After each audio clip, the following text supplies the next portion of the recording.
York Mets are on the air. Meet the Mets, meet the Mets. Step right up and greet the Mets.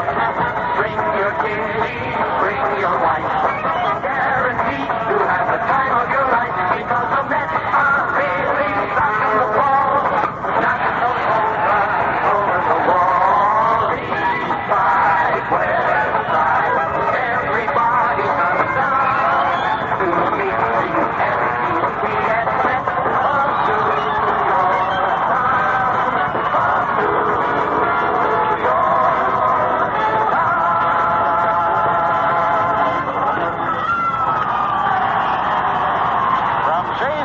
The New York Mets are on the air. Today, the New York Mets beat the Philadelphia Phillies in a doubleheader presented by Rheingold Extra Dry and Viceroy Cigarettes. Well, hi, everybody. This is Bob Murphy with Lindsey Nelson and Ralph Kiner, all set to detail every exciting play of today's doubleheader at Shea Stadium. We hope you have a good supply of Rheingold Extra Dry on hand wherever you're listening along the Rheingold beach. Rheingold is as good to your taste as it is to your thirst because it's brewed extra dry. Smoother, crisper, livelier. Rheingold after Rheingold. Now we're approaching game time and a good time to light up a Viceroy. Scientifically made to taste the way you'd like a filler cigarette to taste. Not too strong, not too light. Viceroy's got the deep weave filler for the taste that's right.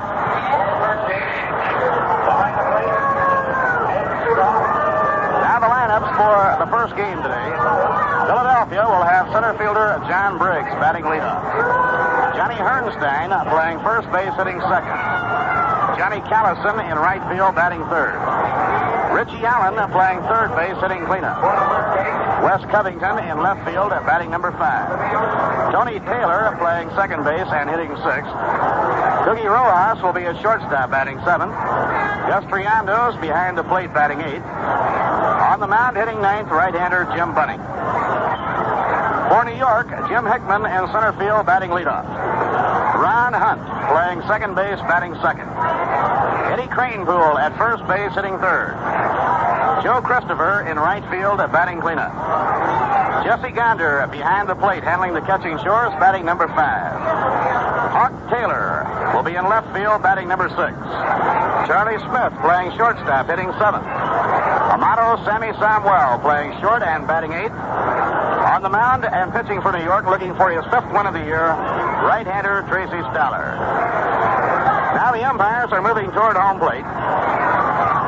This is Frank Sikori's umpiring team. Behind the plate in this game will be Ed Sudol. Paul Pryor will work first. Frank Sikori, the crew chief, will be at second, and Ken Burkhart will be umpiring at third.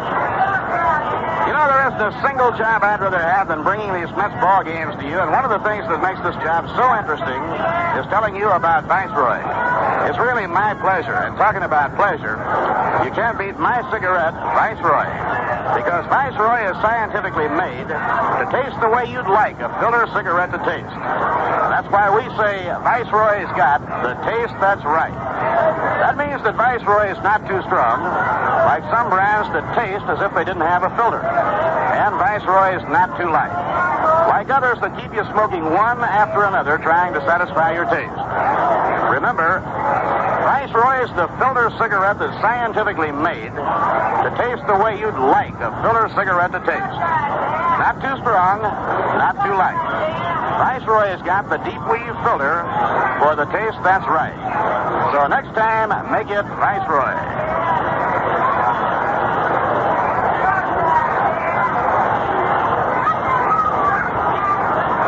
Now the home plate meeting and the exchange of the batting order slips.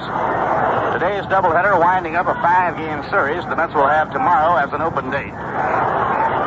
Danny Murtaugh and the Pittsburgh Pirates will be here on Tuesday night to open a 3-game series. The Pirates series, which will conclude the current homestand, will be Tuesday night, Wednesday, and Thursday afternoons. Right now, the Pittsburgh Pirates are playing 6 games over 500. They've won 33 and lost 27. They're just 3.5 games out. The Pirates are the number 1 hitting team in the National League on the strong hitting of Roberto Clemente and Willie Stargell, as well as Bob Bailey and the entire cast.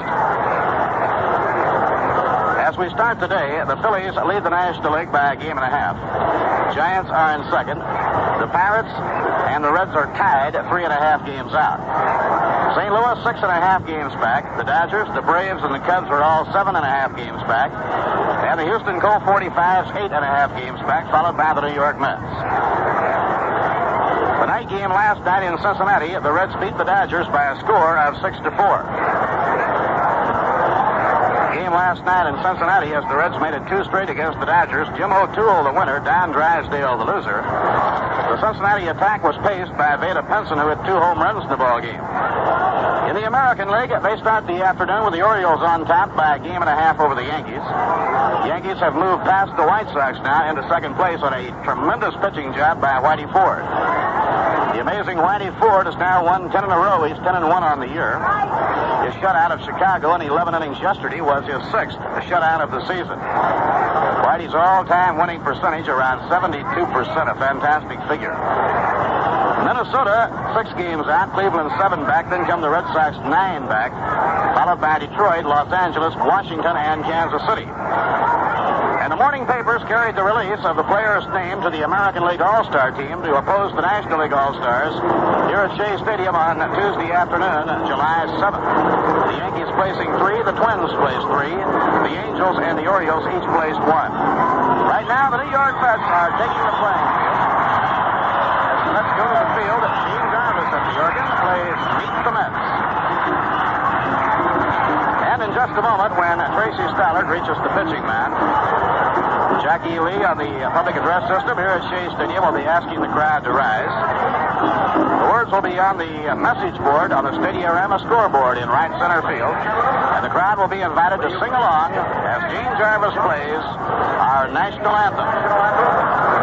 Played by Gene Jarvis.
Stadium in today's doubleheader between the New York Mets and the Philadelphia Phillies.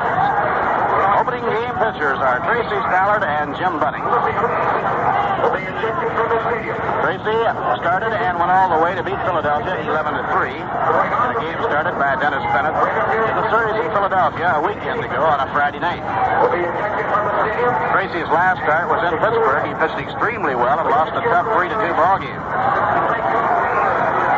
Our game today from Shea Stadium being beamed around the world on Armed Forces Radio. And to all of you serving our country so well, wherever you may be, from all of us here at Shea Stadium on this Father's Day, we hope it's a happy and a pleasant day for you, and a very big hello from all of us.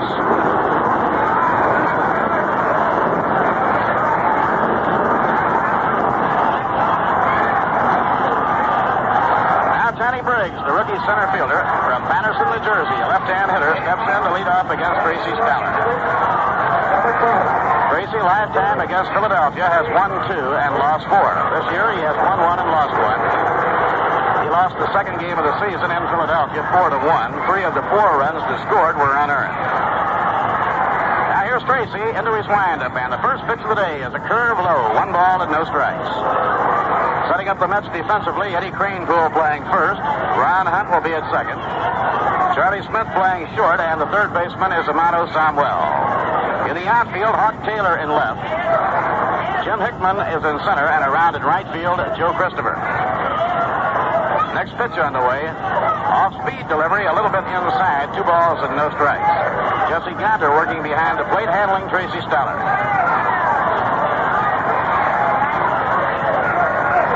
Tracy, in his recent starts, has been given an extra day of rest as the result of bone chips in his elbow. His arm stiffens up after a pitching assignment. Today, with the flurry of doubleheaders, he's trying it on the normal 3 days rest. Actually pitching on the 4th day, and the fastball is over for a called strike. And because Casey does have him starting a day sooner than he normally would, as the game gets underway, Larry Bernard is warming up in the bullpen.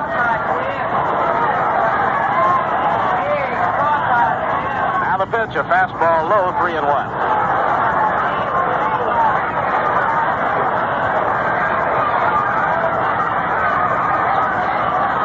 Tracy's last pitching assignment was Wednesday night, a complete game against the Pittsburgh Pirates, or 8 innings of it, in which he lost 3-2. Now the windup. Here's the pitch on the way. Low and inside, and Briggs has drawn a walk leading off the afternoon. Temperature hovering near 90 degrees in the greater New York area as the Mets and the Phillies get going in their big afternoon of baseball. Now the hitter is Johnny Hernstein. Both of the Mets starters a little bit handicapped in today's game. Tracy working on a rest period, a day shy of the usual amount. And Frank Larry, who starts the second game, pulled a leg muscle in his last start against the Phillies. Greatly improved, but still not what he would like for it to be. Now Johnny Hernstein batting. Johnny hitting at 276. Tall, well-proportioned left-hand hitter. Fastball is dragged on the inside corner.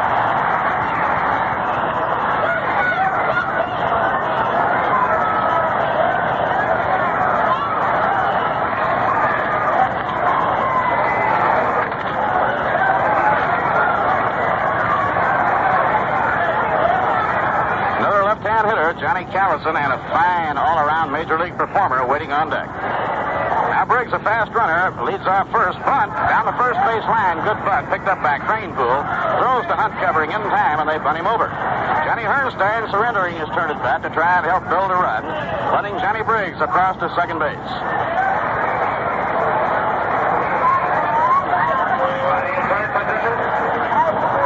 Scoring the game, the play goes 3-4. Eddie Cranepool to Ron Hunt covering at first. Now Johnny Callison comes up. Callison, a 300 hitter with 8 home runs and 33 runs batted in. Johnny Callison and Richie Allen are sharing the Philadelphia Phil RBI lead at the moment.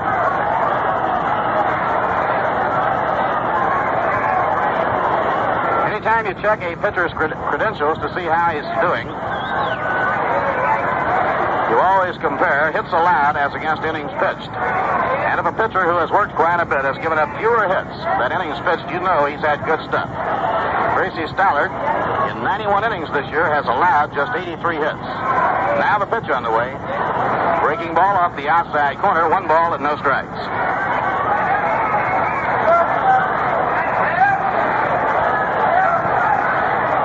The regular starters on the Mets mound staff, Galen Cisco has the best earned run average, 3.5. Then Jack Fisher, followed by Tracy Stoller. Jack Fisher now the top winner with 5 victories. Callison takes a curve on the inside corner, a call strike. 1 ball and 1 strike on Johnny Callison. Callison, a real good clutch hitter. Phils describe him as the nearest thing to a superstar they have on their ball club. And Johnny is still a young player with a lot of future out in front of him, and he's already established as a top-notcher. Swing and a miss on a curve again down low and inside. 1 ball and 2 strikes. Well, for those of you who had other plans on this Father's Day and who might be following our broadcast while driving in an automobile en route to some place where you plan to spend the day, or perhaps you're enjoying the luxury of the beaches in the New York area, we hope you have a very pleasant day and that you'll enjoy following the baseball from Shea Stadium throughout the afternoon. Now Tracy checks the runner. Here's the pitch. Off the outside corner. It's 2-2. Tracy working inside with the curve and outside with the fastball against Johnny Callison. Richie Allen, red-hot rookie third baseman of the Phillies, batting cleanup, occupies the on-deck circle.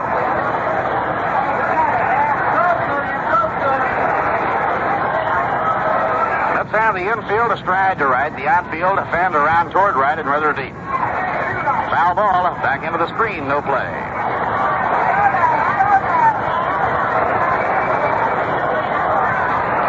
Tell you, sitting in the field box areas and in the upper deck area here at Shea Stadium, you can get about as good a suntan as you can any place in America today.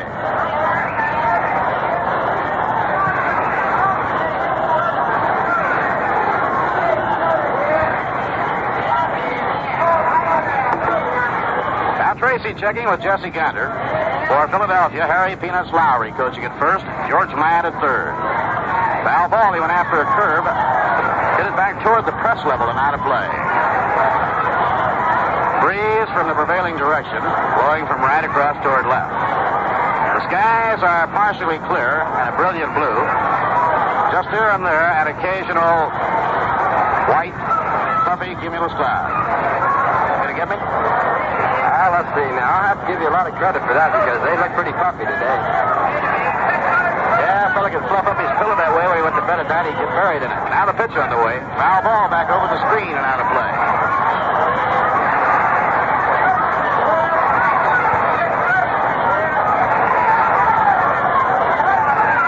The count remains on Johnny Callison.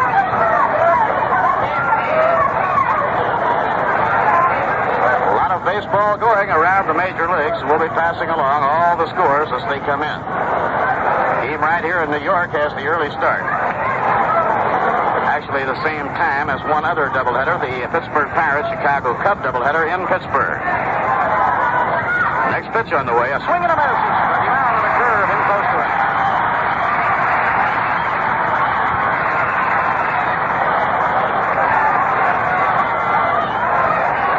Now there are two away with a runner in scoring position in the opening inning. The batter is Richie Allen. Number 15. Richie hitting .295 with 13 home runs to top the Philly club and 33 runs batted in.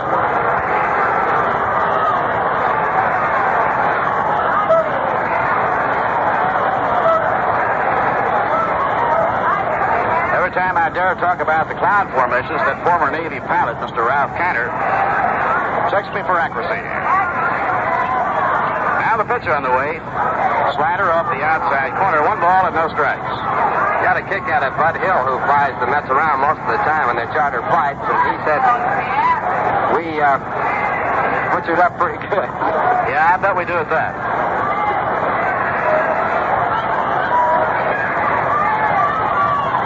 Now Tracy checks the runner at second. Now the pitch on the way.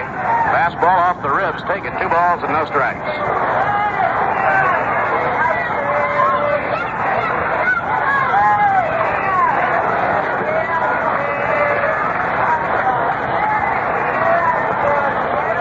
Just underway. A lot of good seats remaining here at Shea Stadium. We hope that if you haven't finalized your plans, you'll plan to join us. Now the pitch underway. Smashed to short. Base hit going into left field. Rounding third and digging for the plate is Johnny Briggs. He's in to score. And the Phillies lead 1-0.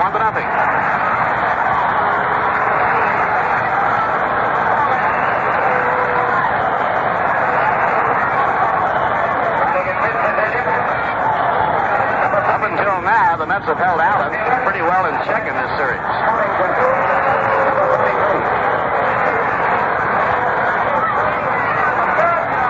hits and 12 times at bat. But Richie Allen picks up his 34th RBI with a sharp single to left field, and the hitter now is Wes Covington. Wes hitting at .255, 6 homers and 23 RBIs. He's a dangerous hitter. Covington bends toward the plate from the waist. Eddie Greenpool holds against the runner. And the pitch on the way. Low and inside. Beautiful save by Jesse Gander. Jesse had to dive right into Covington's feet to backhand that low pitch. As the result of the Friday night rainout between the Yankees and the White Sox, the Mayor's Trophy game cannot be played in Shea Stadium tomorrow night as scheduled. Yankees will be holding over to make the game up against the White Sox in Chicago. Those holding rain checks for the Mayor's Trophy game, hold on to them. They will be good when the new date is selected. Hit hard, fouled on the first baseline. Inside changeup thrown by Stollard, ripped foul by Wes Covington. 1 ball, 1 strike. Mets are hoping that by the end of next week, their casualty list will be greatly reduced. Right now, they have shortstop Roy McMillan, George Altman, Frank Thomas, and Timmy Harkness all sidelined. Altman is available for pinch hitting. Rod Keneal is also sidelined. He re-injured his ankle playing yesterday, and I don't think Rod could play at all today. The 1-1 pitch, foul back into the screen. Tim Harkness is working out again. Tim has been on the disabled list after hurting his shoulder crashing into a wall in San Francisco. And on days like this one in particular, when you're up against a sidearm fastballer like a Jim Bunning, you need all the left-hand hitting you can get into that lineup.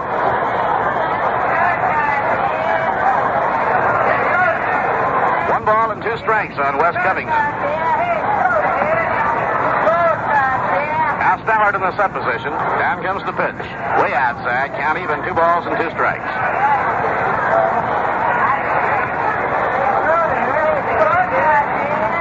This has been the first red-hot summertime weekend since in May. May and June got a little confused this year. There seemed to be more hot days in May than in June. Maybe it only seemed that way. Now the pitch on the way. A foul ball back over the screen into the lowest level, and then it bounces all the way back down into the field box level.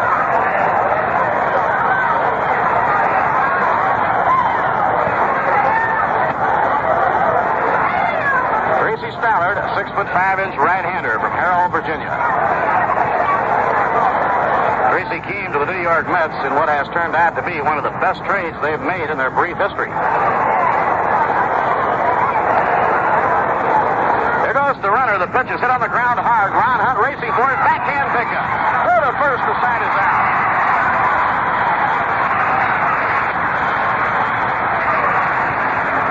Good play in the field by second baseman Ron Hunt, a real standout. Ron racing towards second, made a backhand grab of a hard grounder, and then made the play on to first base in time. 1 run, 1 hit, no errors, 1 left on. Score middle of the first. Bills 1, and the New York Mets coming to bat. Big scene along the Rheingold beat this year. Well, outside of your house and mine and Shea Stadium, I'd have to say it was the New York World's Fair. You know, when you go out there, don't miss Rheingold's Little Old New York. It's an authentic corner of New York City as it was back in 1904. There's a Victorian-style restaurant, the Rheingold Tavern, a sidewalk cafe, and a cool village green, the perfect place to relax. Take your shoes off, wiggle your toes in the grass after all that walking you've done. And while you're at Little Old New York, enjoying a refreshing Rheingold Extra Dry. As good to your taste as it is to your thirst, because it's brewed extra dry. So come on out to Rheingold's Little Old New York, a great place to meet your friends at the New York World's Fair.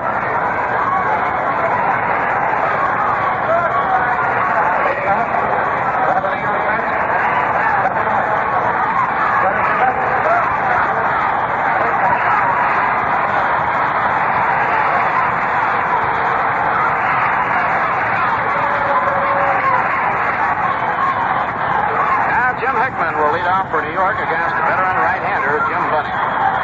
Bunning has won 6 and lost 2. Against New York this year, Jim has won 2 and lost none. Bunning beat Tracy Stollard 4-1, the second game of the National League season. Here's the pitch on the way. Bounced foul. He went after a breaking ball.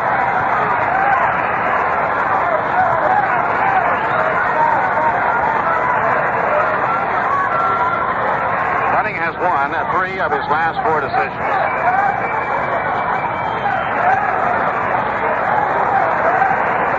Last time out against New York, last weekend, Bunning beat the Mets 8-2. Curve is fouled back up against the screen. That was the Saturday afternoon game started by Frank Larry. Game in which Larry pulled a muscle in his leg and left after pitching 5 innings, trailing in the game 4-1. Frank was the loser. So Frank will try and get his revenge against the Phillies in the second game of today's doubleheader. Now Bunning, the tall, needle-thin right-hander, delivers a breaking ball over a strike 3 call, the curve at the knees. Bunning, a very successful hurler with the Detroit Tigers for 9 years. Extremely tough on the right-hand hitter.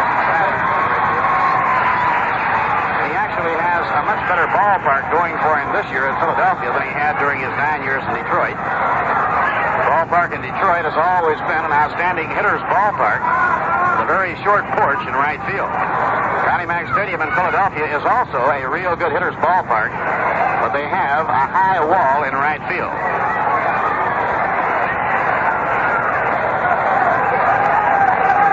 Here's the pitch on the way. Fastball to Ron Hunt on the outside corner. Called strike 1. Ron batting at .333 with 2 home runs and 19 RBIs. They will release the selections of the National League All-Star team in the Tuesday afternoon papers. Here's the pitch on the way. A grounder on the right side. To his left side is Tony Taylor. He throws on to Hernstein in time for the out. There will certainly be a lot of disappointed Mets fans if Ron Hunt does not make the All-Star club. Ron is out hitting every second baseman in the National League by a wide margin. A tremendous hustler, fine defensive player. He's an all-around ball player in every way. Mets have found themselves in a short span of time an outstanding young second baseman who should have a great future. Inside to Eddie Cranepool, 1 ball and no strikes.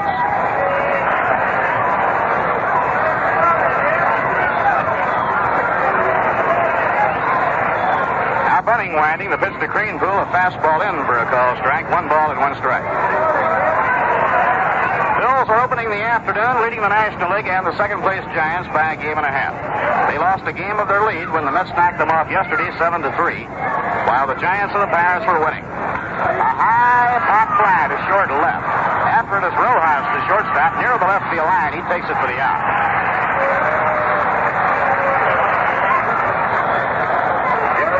Three inning, a strong start for Jim Bunning, and at the end of 1 the score, the Phillies won and the New York Mets nothing. No game tomorrow, and those of you holding rain checks for the Mayor's Trophy game originally scheduled on the 15th of June, be sure and hold on to them. The Mets and the Yankees will confer and select a new date, and the new date for the benefit game will be announced in the very near future. Danny Murtaugh's Pittsburgh Pirates with Roberto Clemente and Willie Stargell are in town on Tuesday night, Wednesday afternoon, and Thursday afternoon. For those of you unable to attend the Pirates series, we'll be broadcasting all 3 of the games. We'll be televising Tuesday night and Wednesday afternoon, but on Thursday afternoon, there will be no television. Following the Thursday game, the Mets go on the road. They start their road trip at Milwaukee, go to San Francisco, double back to Houston, then back to the Los Angeles Dodgers, and then return home. When the Mets come home, the next ball game following that Thursday game with the Pirates in Shea Stadium will be the All-Star game on Tuesday, July 7th. After the All-Star game, the Mets open a homestand against the St. Louis Cardinals. Tickets are on sale at the advanced sale window here at the beautiful Shea Stadium. Also, for your convenience in Midtown Manhattan at Grand Central Station near the foot of the 42nd Street and Vanderbilt Avenue ramp, in the Long Island waiting room of the Penn Station, and in Macy's at the Walt Whitman Shopping Center in Huntington, Long Island. Tony Taylor, the second baseman, leads off against Tracy Stollard. You know, on a scorching hot day like this with the humidity rather high, the pitchers will usually lose 8, 10, 12 pounds at a game. It's the kind of weight that you're dehydrating and you get it back in a hurry. 1 ball and no strikes on Tony Taylor.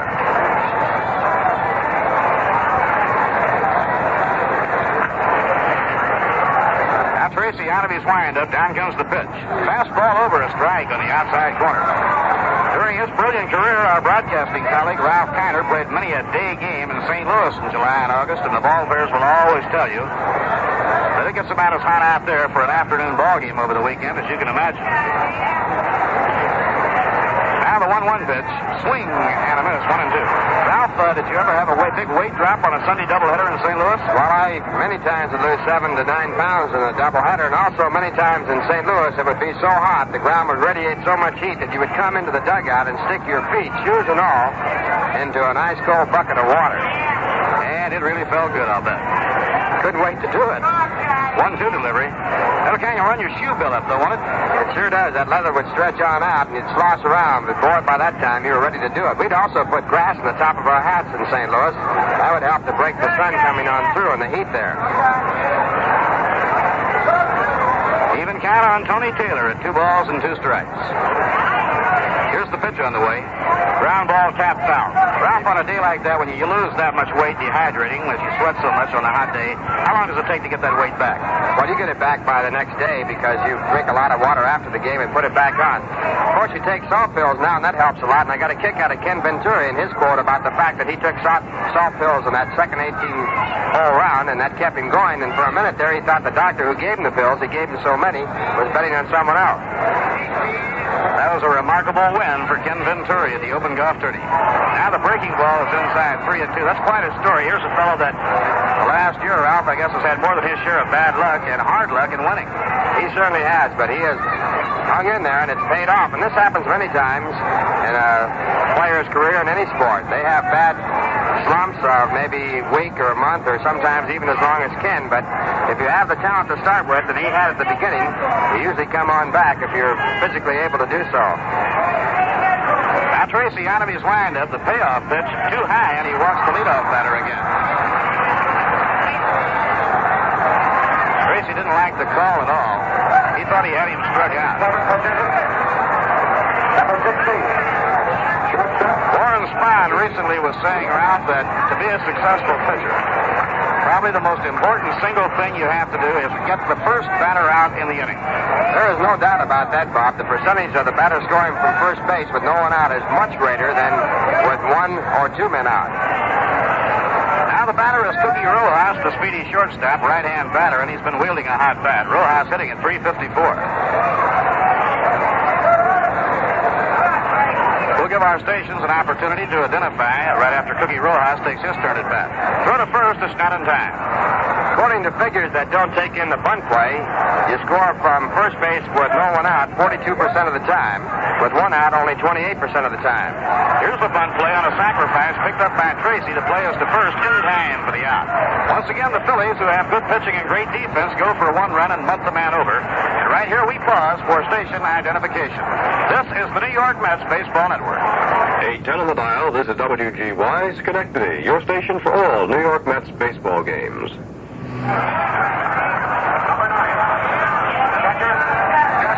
Bob Murphy with Ralph Kainer and Lindsey Nelson were in the second inning at Shea Stadium. First game of a doubleheader. Phil's lead, 1-0. They have Tony Taylor on second, 1 out after a good sacrifice bunt.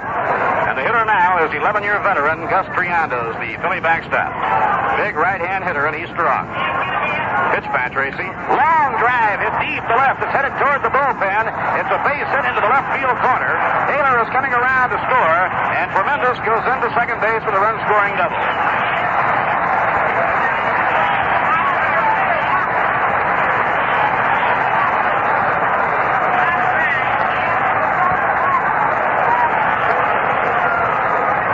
During his big years with the Baltimore Orioles, Bird fans in Baltimore always like to refer to Gus Triandos as Gus Tremendous. Line double into the left field corner, putting Philadelphia in front 2-0. Now the hitter is Jim Bunning. Bunning, right-hand batter. Here's the pitch on the way. Fastball over, strike 1 call.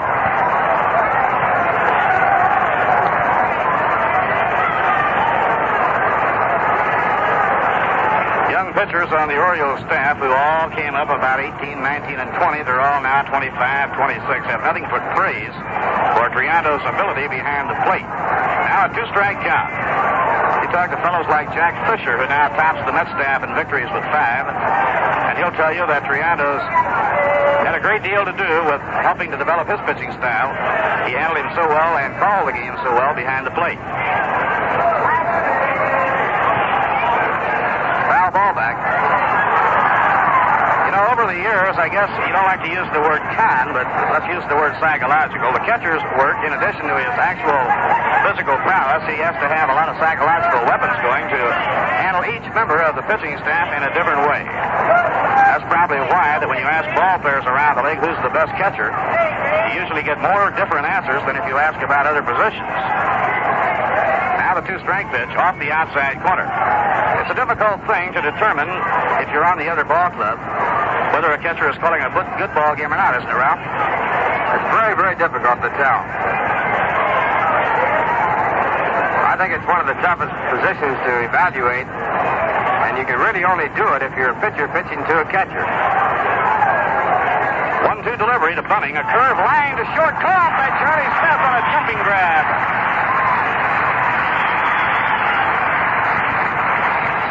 Hard line drive, and Charlie left the ground to go up and take it over his head. 2 men down. Now Jesse Gunter is going out to talk to Tracy Stallard.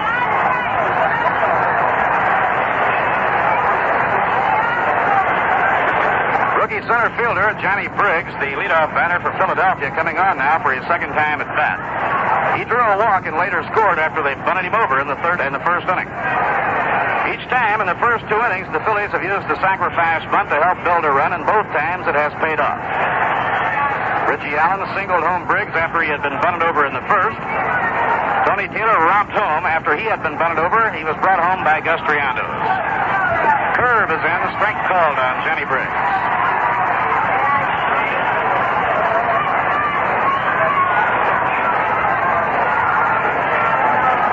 Young speedster from Patterson, New Jersey, has good size. He's strong, and they play him around toward right. He's had only 1 year in pro ball, and that was a big year at Bakersfield, California last season. Now the pitch on the way. In the dirt, it gets away from Jesse Gunter. Moving on to third goes Gus Triandos. Ball was interfered with, I believe, by the ball boy back over by the dugout, and that brings the Phillies to their feet. Hyatt came down off the coaching lines at third asking about the ground rule. The ball was definitely handled for a moment by the ball boy sitting right at the corner of the dugout. One thing I know, Gus Triandos, the base runner, there wasn't any way he was going to try and score. Big Gus is one of the slowest guys in the game.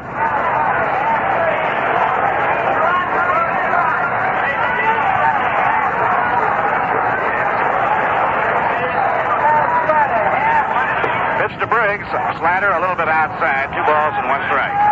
Wild pitch on Tracy Stallard enables Triandos to move over to third. I once saw Gus Triandos get an inside-the-park home run in Baltimore. In all the years that Gus has been playing, he has 1 stolen base. Now the pitch on the way. Taken outside, 3-1. Incidentally, Bob, how many balls fell down in the inside-the-park home run?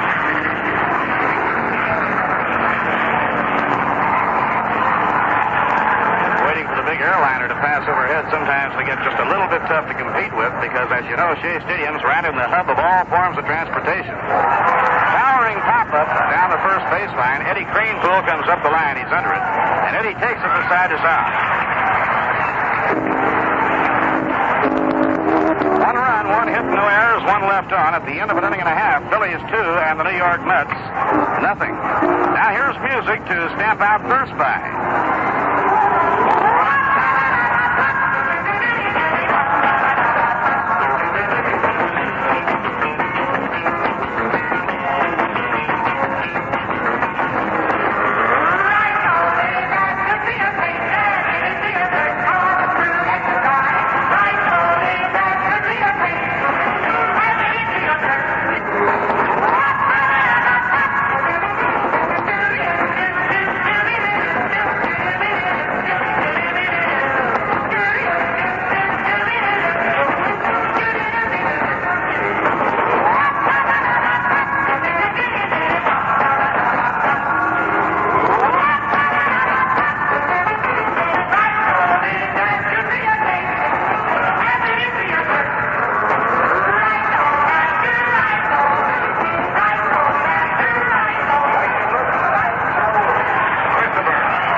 Comes up against Jim Bunning.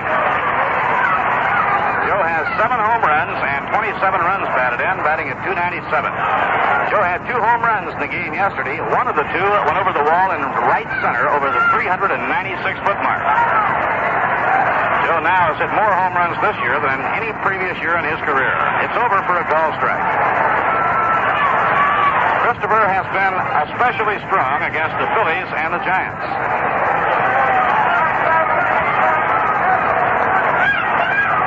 Now Jim Bunning looking into Gus Triandos for his sign. Jesse Gander is the on-deck hitter, and then Hawk Taylor.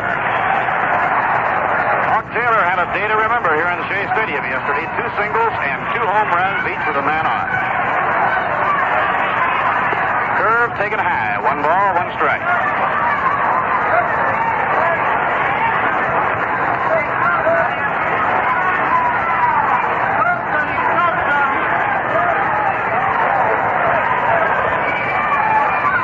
Southgate, Kentucky right-hander deals it and is fouled off the end of the bat, squibbling over into the dugout of the New York Mets.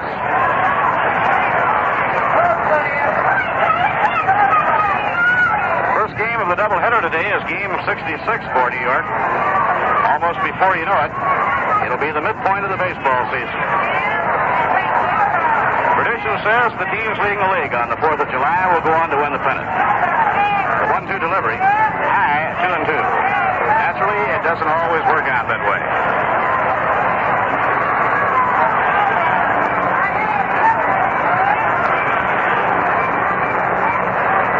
Wes Westrom coaching at first. Don Hefner on the lines at third.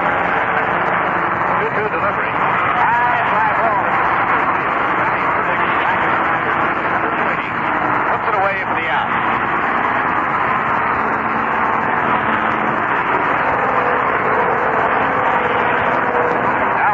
Nobody on. Jesse Gander will hit. Jesse batting at 265.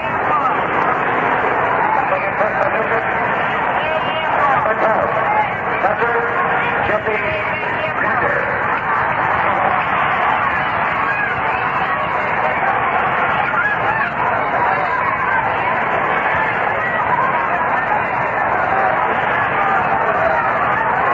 Nobody on. We're in the last of the second. The Phillies own a 2-0 lead in the first game of today's doubleheader.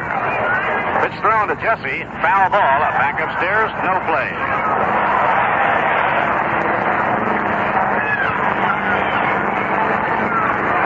Mets have had only 3 rainouts all year, aside from the Mayor's Trophy game. On their very first 7-game homestand after playing the first weekend, they had 3 games in a row rained out. 2 with the Phillies and 1 with the Cubs. Tap foul on the ground, coming right straight back.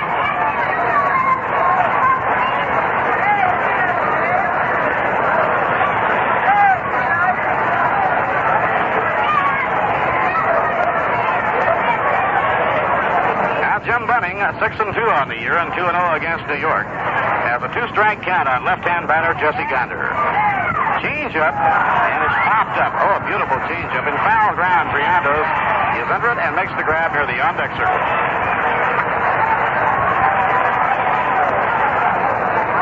Ralph was at Rip Sewell that used to always say you put a little on and you take a little off and then you throw him your Uncle George. That's right. That was Rip Sewell.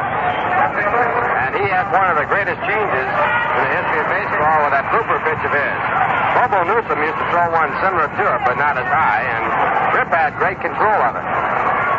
When they throw you a great changeup like the one just thrown by Jim Bunning, it's hard to do anything about it. Curve outside to Hawk Taylor, 1 ball and no strikes. Hawk raised his average 25 points yesterday with his 4 hits and 5 times at bat. He drove in 4 of the 7 runs scored by New York. Joe Christopher drove in 2 and Eddie Kranepool 1. Low and away. Eddie Kranepool actually delivered to the plate what turned out to be the winning run. He drove in the 4th run. That was the only run of the 7 not driven in by a home run.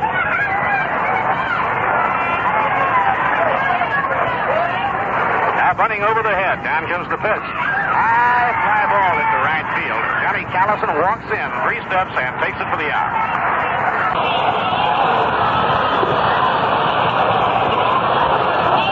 6 in a row for Jim Bunning over the first 2 innings, and the score at the end of 2, Phillies 2 and the New York Mets nothing. Very soon, the Mets and the Yankees will be announcing the new date for the benefit game, the Mayor's Trophy game, to raise money for the Sandlot baseball program in New York. The game was originally set on the 15th of June and was rained out. been rescheduled for tomorrow night, but the Yankee rainout in Chicago on Friday night has erased that possibility. Now the two clubs, the Mets and the Yankees, are conferring and arranging for a new date. Those of you holding rain checks for the Mayor's Trophy game, we had, I would estimate, about 30,000 in the stadium at the time of the rainout on the 15th of June. Be sure and hang on to your rain checks, and they will be good when the game is played here in Shea Stadium. When you visit the fabulous World's Fair, be sure and pay a visit to Rheingold's Little Old New York. Enjoy this authentic corner of New York City as it was in 1904. Well, I can well imagine that in Pelham, New York this morning there was a flurry of excitement in the Kiner home with the Kiners and the youngsters all gathering around Dad to, shall I guess it was a necktie, Ralph? No, I got a nice pair of pajamas. Hey, that's great. I saw Mike and Scotty at the game today. Ralph has two boys, Mike and Scotty, and a wonderful little girl named Casey. Well, I don't know how it worked out, but I brought the boys to the ball game. It should have been the other way around. Well, they knew you could get on a pass. Well, we're moving now to the top of the third. The first pitch by Tracy Stoddard is inside to John Hermstein. It's ball one. Hermstein had to jump away. Tracy has walked the first man he has pitched to in each of the first two innings, and with one base hit in each inning, the Phillies lead 2-0. Both times G. Mock has sacrificed the runner down to second, and both times the runner scored. There's a drive deep to right, but it's curving foul, and this one is really up in the stand. That's the longest foul ball ever hit in this ballpark, and it was caught out in the third deck by a man about 15 rows up, and he caught it with his bare hand. Oh, he was... The guy caught it barehanded. He was playing perfect position on that one. The ball fouled by about 20 feet and caught there very easily.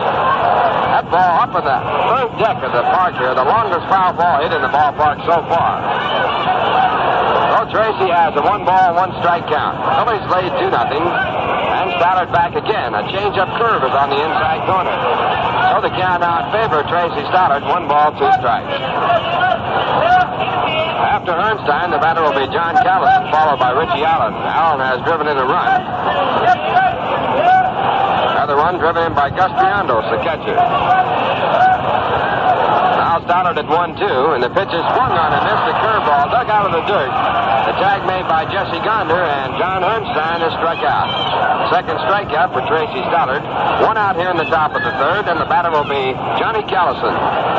John was the first strikeout victim, picked up by Tracy Stoddard. That strikeout came in the first inning. Callison, a left-hand batter.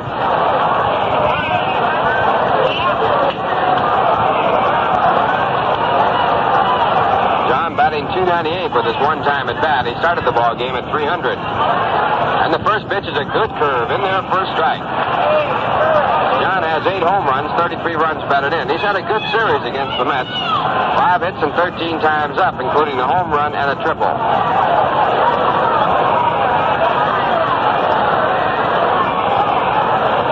Now Stoddard back again. And again a curve, this one dug out of the dirt inside. 1 ball, 1 strike. Mets and Phils have played 9 times this year. They have played half their ball games. Phils have won 7, the Mets 2. Now at 1-1, the pitch back to Callison. Hit deep to right field, a line drive. Moving back, Joe Christopher, he makes the catch. Right next to the warning track, that ball on the line to Joe Christopher for the out.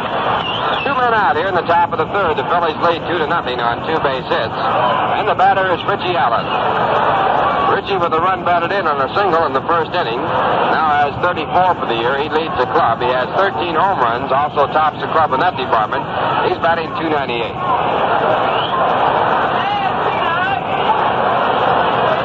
Allen with 5 hits and 13 times up in the series. And the first pitch is a curveball as Tracy misses outside. 1 ball, no strikes. Phillies lead the National League by 1.5 games. They have won 36 and lost 23. 1-0 delivery, a fastball too low, it's ball 2. 2 balls and no strikes. San Francisco Giants in second place, game and a half back. Pittsburgh in third place, tied with the Cincinnati Reds, 3.5 back. Then St. Louis, 6.5 back in fifth. Next pitch outside, it's ball 3. 3 balls, no strikes. As Bob told you earlier, Cincinnati has taken 3 straight from the Los Angeles Dodgers. Dodgers in 6th place now, 7 1/2 games behind. They're tied with Milwaukee and Chicago. Next pitch back is outside, ball 4. So Tracy Stoddard on 4 pitches walks Richie Allen. And Tracy now has given up a walk in the first 3 innings. 1 in the first, that run scored. 1 in the second, that run scored. And now a man at first base with 2 men out, and Wes Covington coming up. Wes was out on a good play by Ron Hunt at second base. Ron right now testing against the sun as the sun comes out more brightly here at Shea Stadium. The Phillies lead 2-0, 2 men on top of the 3rd.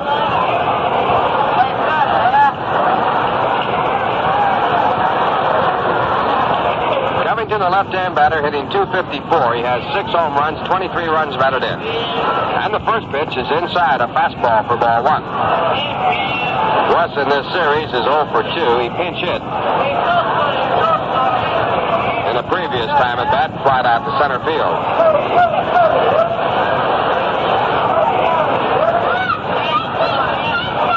1 ball, no strikes. Allen being held on at first base by Ed Kranepool. Now Stoddard back again. A curveball lined to right field. Joe Christopher moving over by the foul line, and he one-hands it to make the play. Joe Christopher, a one-hand catch right at the foul line in fair territory to retire the side. 2 good plays by Joe in the outfield. In the inning, no runs, no hits, no errors, a walk, a man left on base, and the score at the end of 2.5. The Phillies 2, and that's nothing. And now here's Bob. You know, the real knowledgeable hitter, the fellow who is quite a student of the game, quite naturally will be very careful in selecting his bat. He'll try the feel and the swing of all the different models and all the different sizes and pick out the one that's right for him. Same thing goes for filter cigarettes. Look them all over and you'll hit on Viceroy. Because Viceroy is scientifically made to taste the way you'd like a filter cigarette to taste. Not too strong, like some filter brands that taste as if they didn't have a filter. And not too light. Like others, you know the kind you keep smoking one after another trying to satisfy your taste. But Viceroy, now that's a different story. Viceroy is not too strong, not too light. Viceroy's got the deep weave filter for the taste that's right. So fans, if you haven't already tried Viceroy, the time to do it is the very next time you buy cigarettes. Pick up that pack of Viceroy and see if you don't agree. Viceroy is not too strong, not too light. Viceroy's got the taste that's right. Now it's the home 3rd inning, and here again is Ralph. Okay, Bob. First man up is Charlie Smith. He looks at a fastball from Jim Bunning. It's called strike 1. Bunning has pitched to 6 men so far in this ball game. He has given up no runs and no hits. The Phillies lead 2-0. Pitch back to Smith is swung on. Line foul down the left field side. 1 ball. Hit hard, but foul by about 40 feet. And Smith has a 0-2 count. Charlie batting .235. He has 2 hits and 11 times up in the series.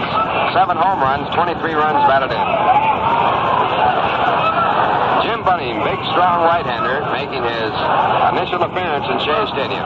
Now 2 strikes. Curveball is fouled off the end of the bat, taking him 1 hop by Sam Well, the on-deck batter. After Sam Well, the batter will be Tracy Stoddard.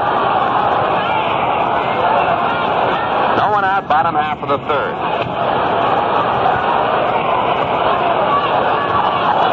Bunning with a record of 6 wins and 2 losses, now back again.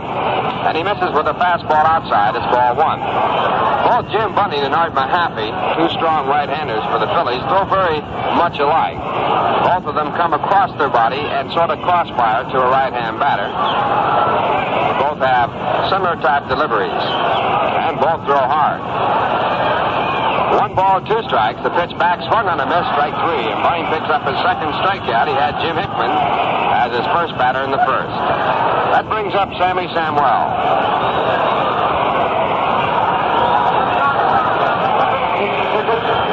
Number 7.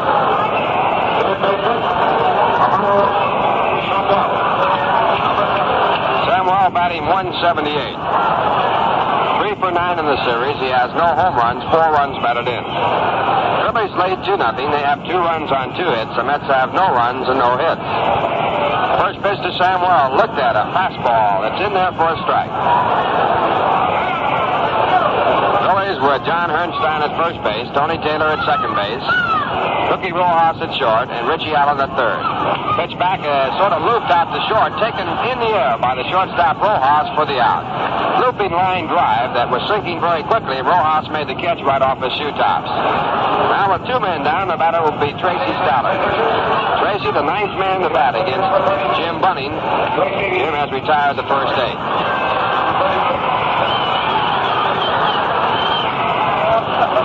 Stallard has 7 hits and 32 times up this year. He's batting .219 with 1 run batted in. Right-hand batter.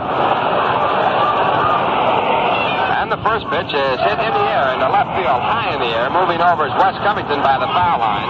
Now he waits, and he makes the catch to retire the side. So Jim Bunning has worked through 9 in a row in 3 innings for the Philadelphia Phillies. And the Mets have no runs and no hits. And the score at the end of 3, Philadelphia 2, the Mets nothing. Say, did you ever notice when a woman fills an ice tray, she never lets the water run to the top? A man usually does fill an ice tray all the way to the rim. And he usually gets some of that water on the kitchen floor, but that's life. Just another difference between men and women. You know, another thing, women buy a lot of beer here along the Rheingold beat, but their man usually tells them which beer to buy. That's why Rheingold Extra Dry turns up in so many refrigerators. Fact is, Rheingold is as good to your taste as it is to your thirst.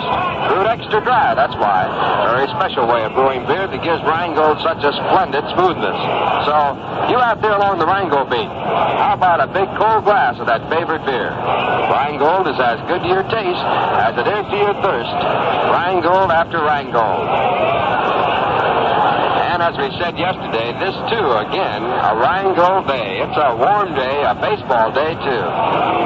First game of 2 if you're around the area. Still some good seats available at the ballpark. A lot of baseball coming your way. The Mets playing the Philadelphia Phillies. They lead in the National League by 1.5 games. Final games of the series. The Mets playing a long 5-game series with Philadelphia, necessitated by the fact that the Phils were rained out in their 2 previous appearances here at Shea Stadium. The Phillies will make only 1 more appearance in Shea Stadium this year. Tuesday, the Mets play a night game against the Pittsburgh Pirates. They're in 3rd place in the National League race, 3.5 games back. And they will play a day game on Wednesday and a day game on Thursday, and that will complete the homestand. Right here, we're in the top of the 4th. The Phils lead 2-0. The first man up, the leadoff batter, Tony Taylor. He takes a strike as Tracy Stallard starts off. Taylor batting .236. He has walked and scored a run. Stallard back at 1 strike with a fastball outside. 1 ball, 1 strike. Tracy making his 15th start. He has not appeared in relief for the Mets this year. He has a record of 4 wins and 8 losses. And at 1-1, the pitch to Taylor is bunted and bunted well down the third base side. Stallard over, picks it up, goes to first base, gets him. Good play by Tracy Stallard. He picked that ball up with his bare hand and threw to first base, and they just did get Tony Taylor. So for the second time in a row, after giving up walks to leadoff men in the first 2 innings and the run scored, Stallard has picked up the first man out. Did this in the 3rd and in the 4th. Now the batter will be Cookie Rojas. Cookie, a right-hand batter, batting .354. 1 home run, 9 runs batted in. And the first pitch is a curveball looked at for strike 1. Rojas has been at bat 82 times. He has 29 hits. He is playing in his 29th game this year.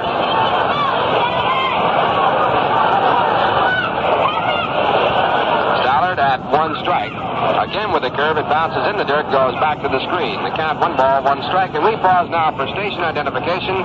This is the New York Mets Baseball Network. 810 on the dial, this is WGY Schenectady, your station for all New York Mets baseball games.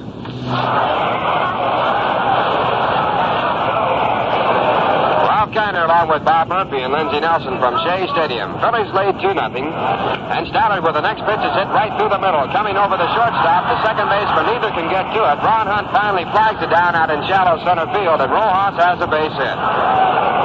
So So Rojas, who has been a red-hot batter for the Phils, picks up one right through the middle. 3 players flagged at it. The ball wasn't hit very hard. Stoddard made one pass. Charlie Smith then tried it. He couldn't catch up with it. Then Ron Hunt actually got sort of to it, slowed it down a little bit, and then picked it up about 60 feet and back at second base in shallow center field. The base hit the third by the Phillies. They have a runner at first base now with 1 out. And the batter is Gus Triandos.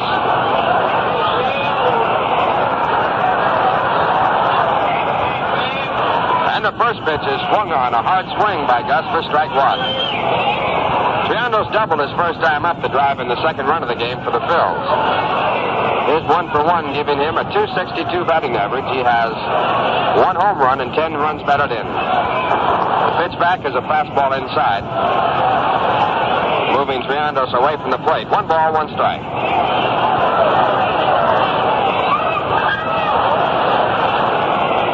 Have had base runners in the first 4 innings of this game. They have 2 runs and 3 hits. The Mets have no runs and no hits and no base runners. The runner goes. The pitch taken. A throw by Gonder is a perfect throw, and he throws him out. Play made by Ron Hunt at second base, and Jesse Gonder gunned that ball down there as Rojas had a big jump, and it took a perfect throw to get the man.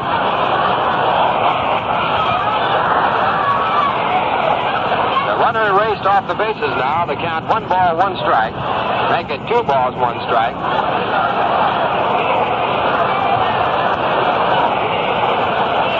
2 men out, top of the 4th.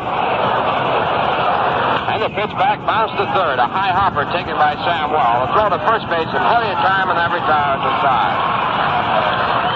In the inning, no runs, 1 hit. No errors, no one left on base. And the score at the end of 3 1/2. The Phillies 2, the Mets nothing. Here's some weekend enjoyment music. There's a whole lot of living being done. A whole lot of living and a lot of fun. Where true real lovers meet. Along to Rhinegold Beach. Rhinegold is as good to your taste as it is to your shirt. Cause it's brewed extra dry. Rhinegold is as good to your taste as it is to your shirt. So get where the ribbon's being done, where the action is and all the fun on the Rhinegold side of the street. Along the Rhinegold Beach. Rhinegold is as good to your taste as it is to your shirt. Cause it's brewed extra dry.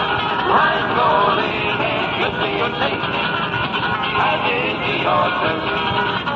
Rhinegold after Rhinegold.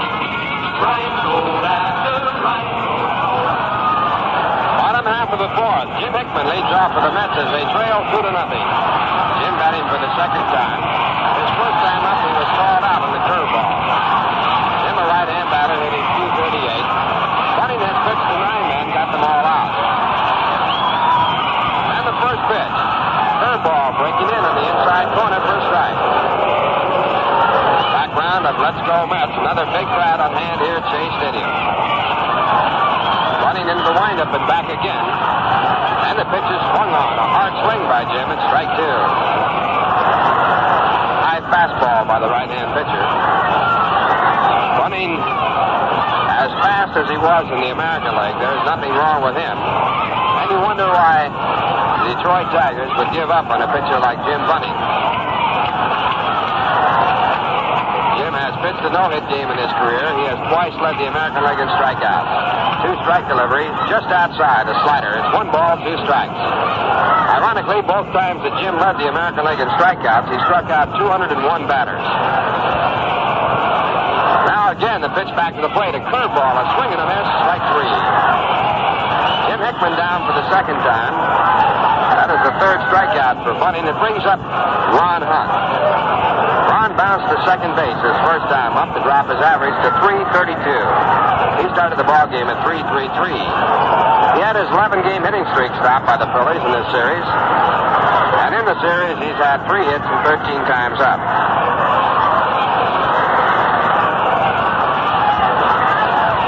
Tony Taylor talking with second base umpire Frank Sikori. Bunning takes a look around. Taylor says, "Okay, let's go." And Ron Hunt steps in. Ron with 2 home runs, 19 runs batted in. Phillies lead 2-0. Here's the pitch to Ron. Slider outside off the glove of Gus Triandos. It's ball 1.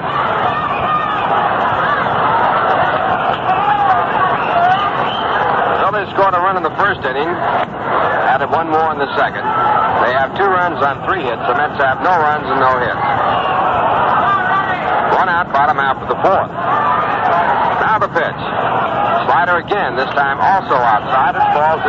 2 balls, no strikes.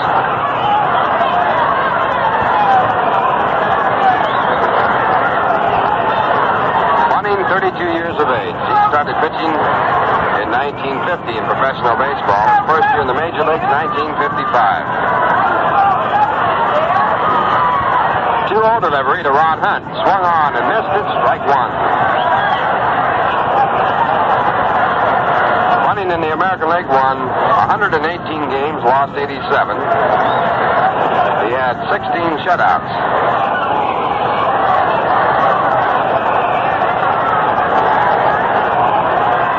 In his first start in the National League, he struck out the first 3 men that he faced. That was against the Mets. 2-1 delivery. Punched out in the right field, down the right field line. If it stays fair, it's extra bases. It's a foul ball. Foul by about 6 feet as Ron Hunt punched that ball right down the right field line. He was off to second base, would have made that with no trouble. What a strike on the swing, and the count now 2 balls and 2 strikes. The American League All-Star team was named today. The Yankees had Elston Howard on it as a catcher. First baseman was Bob Allison of the Minnesota Twins. The second baseman, Bobby Richardson. The shortstop, Jim Pagosi of the Angels. At third base, Brooks Robinson. In left field, Harmon Killebrew. In center field, Mickey Mantle. In right field, Tony Oliva. Oliva, the only rookie on the squad. And Tuesday, they'll announce the National League All-Star team, and we're looking forward to seeing whether Ron Hunt will be selected by his opposing players.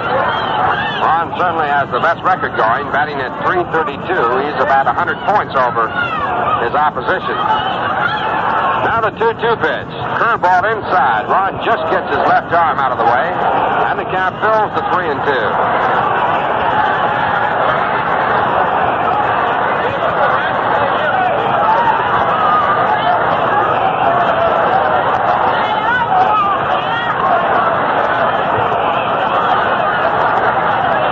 For a long time, there was a long argument about who was the best third baseman in the American League, Brooks Robinson, Malzone, or Cleve Boyer. This year, Boyer solved one problem. He's hitting right down around 150. There's a swing and a miss. He struck him out on a breaking pitch. 2 in a row for Jim Bunning. He now has a total of 4 strikeouts, and with 2 out here in the bottom half of the 4th, the batter is Eddie Kranepool. Ed popped up to the shortstop. His first time up. He's batting .258. Pretty hard to judge from a standpoint of fielding who is the better or the best of the 3. Malzone, Robinson, and Boyer. The only decision left on the batting average. First pitch to Kranepool. It's inside for ball 1. I know Bob Murphy saw a lot of Brooks Robinson when he broadcast the Baltimore ball games, and I would say that Bob would select Brooks Robinson over the 3. Yes, I would, Ralph. I also saw a lot of Malzone. Next pitch, a hard swing and a foul tip for strike 2. That's right, he was there when you broadcast for Boston, wasn't he? He sure was. He broke in when I was there, Ralph, and up until I had a chance to see Brooks Robinson day in and day out, I probably would have said Malzone, but as you've always said, you have to see a player every day to really appreciate him. Brooks Robinson, to me, is the best scrambler I've ever seen in baseball among the infielders. He just makes play after play. Next pitch is popped up. Catcher Gus Triandos in front of home plate, calling for it. Kranepool didn't run. Now he goes to first base, but the catch is made, and the side is retired. In the inning, no runs, no hits, no errors, no one left on base. And the score at the end of 4 innings, Philadelphia 2 runs on 3 hits, and that's no runs and no hits. Now once more, here's Bob Murphy. Okay, Ralph, thank you very much. We'll be going along to the 5th inning. Philadelphia out in front by a score of 2-0. Last week was quite a week for the Buffalo Bisons of the International League. It's not often in baseball you're called on to play 4 doubleheaders in 1 week, and it's enough to wreck a pitching staff. Buffalo, the #1 farm club of the New York Mets, had an amazing week. They swept all 4 doubleheaders. They also won a single game for 9 victories in 1 week. Mets are relying on many of the young pitchers, such as Dick Selma and Ron Locke, outfielder Cleon Jones, who are with the Buffalo Ball Club, to be a part of their future. You'll find a very interesting story about the farm clubs of the New York Mets and the bright prospects in the farm organization in the revised edition of the New York Mets Yearbook, which is hot off the presses and brings you right up to date with the new members of the team, the players such as Roy McMillan, Charlie Smith, Frank Larry, and Tommy Sturdivant, who have joined since the season started. To get your copy by mail, send 50 cents to Mets Yearbook, Shea Stadium, Flushing, New York.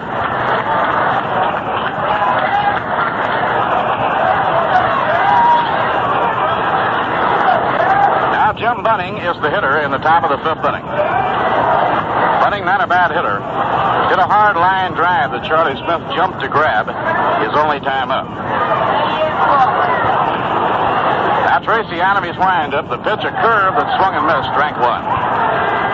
Bunning over the first 4 innings has been completely overpowering. I remember in 1958 broadcasting a ball game in Fenway Park when Jim Bunning pitched a no-hitter. And it was an overpowering no-hitter. Here's the pitch on the way. A slow grounder to short. Coming in is Charlie Smith. He grabs it, rightens himself, throws the first one down.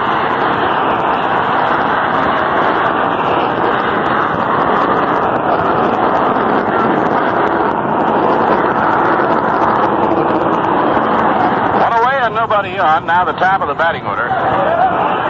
Johnny Briggs remaining in the dugout as long as he can to give Jim Bunning a chance to catch his breath on this stifling hot day. Billy Traynor waiting with a towel in the dugout to fan and try and cool off Jim Bunning when he comes down to take his seat.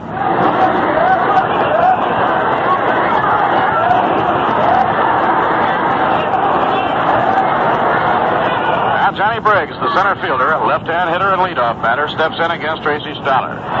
Briggs threw a walk. They bunted him over and brought him in with a single in the 1st inning. He was retired on a pop fly to Eddie Cranepool in the 2nd. Inside and low, 1 ball and no strikes.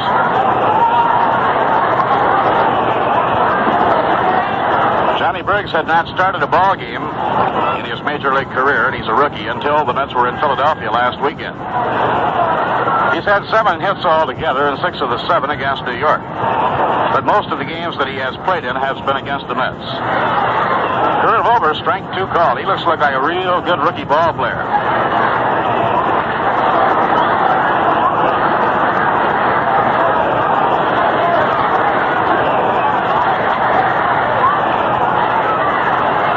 Tracy over the head, down comes the pitch. Slow ground ball down the first base line. Gonder after, throws in time.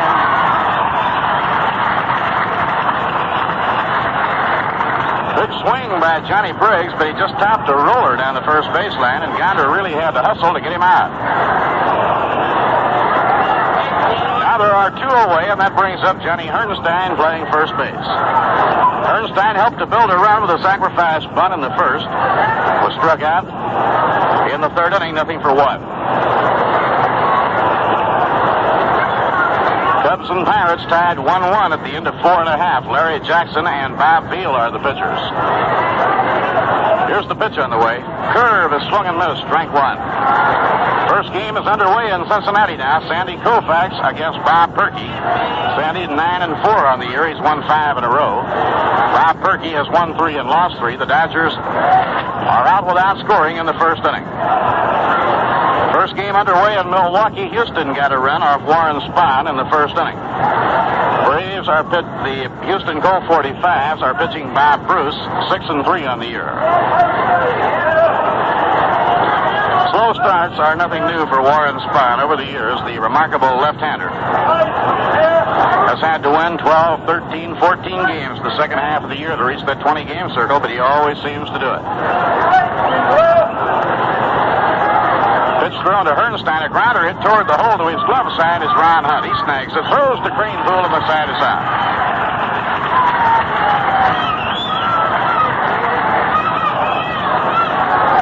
up and 3 down for the Phils, and we've come halfway. At the end of 4.5 innings, the score, Phillies 2 and the New York Mets nothing.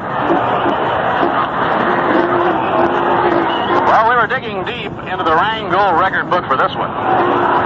The all-time Major League record for base hits by a player in one ball game, 9 by Cleveland's Johnny Burnett in 1932.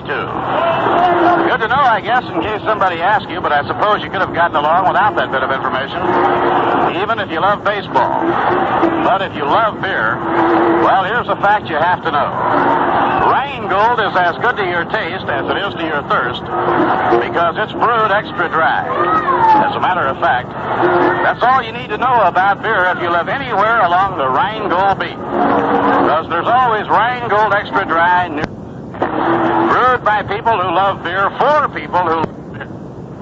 Brewed very specially to make Rheingold extra dry smoother, crisper, livelier, completely quenching.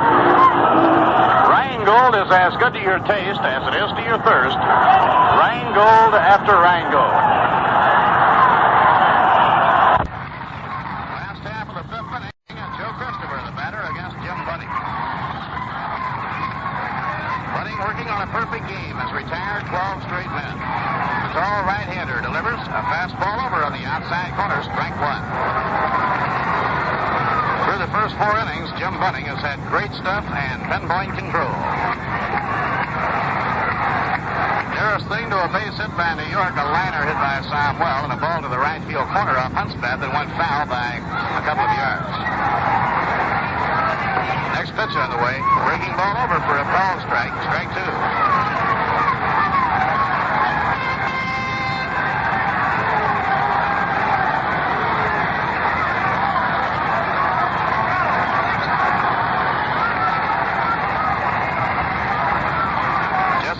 Waiting on deck, and then Hawk Taylor.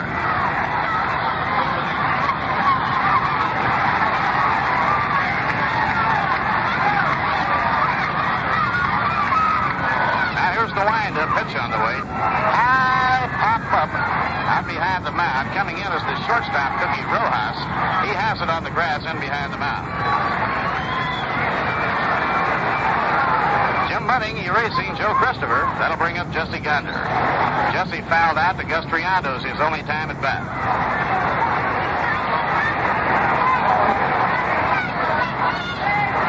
As I recall, in 1958 at Fenway Park when Jim Bunning pitched a no-hitter against the Red Sox. It was such an overpowering no-hit ball game that there wasn't a ball hit real well in the entire game. Jesse Gonder batting, 1 out, nobody on, last half of the 5th inning. Change up, a line drive. Oh, knocked down by Taylor. He throws to first in time.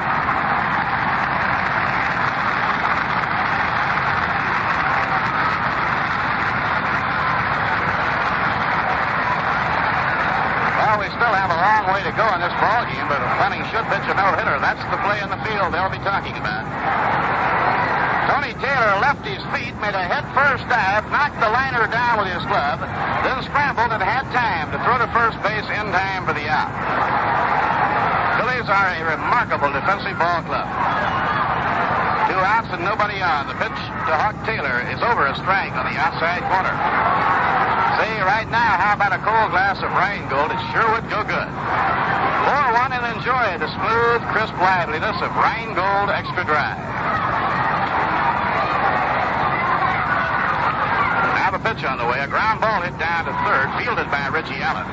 He fires on to first, and the side is out, and for 5 straight innings, Jim Bunning has cut the Mets down 1, 2, 3. 5 perfect innings.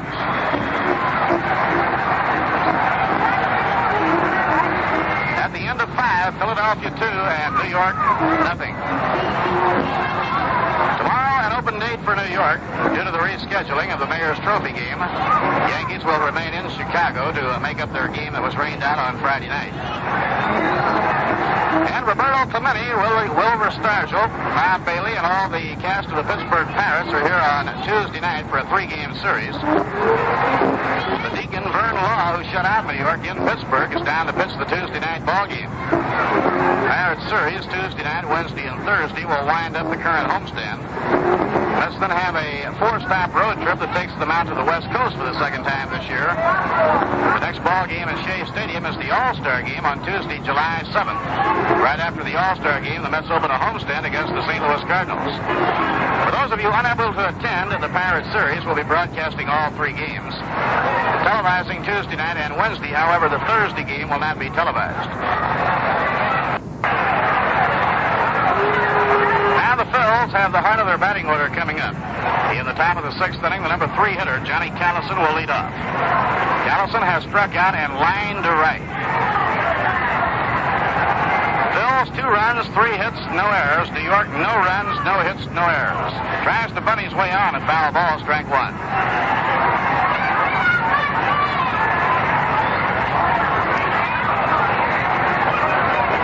Today is Father's Day, and a lot of the dads have been brought here by their families today for the doubleheader.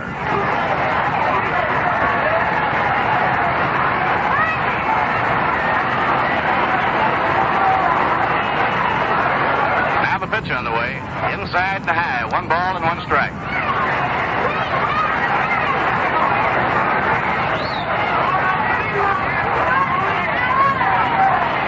Sizzling hot day, Tracy Stallard wipes off his brow as he looks in to get his sign from Gonder. The 1-1 pitch. Long drive hit deep to right center field, but is going, gone. A home run for Callison.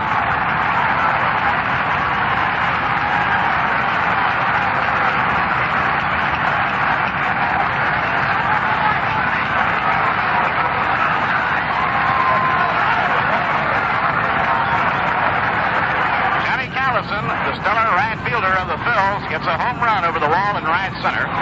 His 9th home run of the year. He's hit 4 of the 9 against New York. Now Philadelphia 3, New York nothing, and the batter is Richie Allen. Curve on the outside corner, strike 1.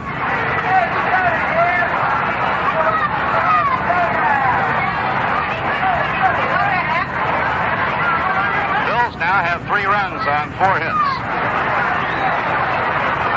Curve over, strike 2.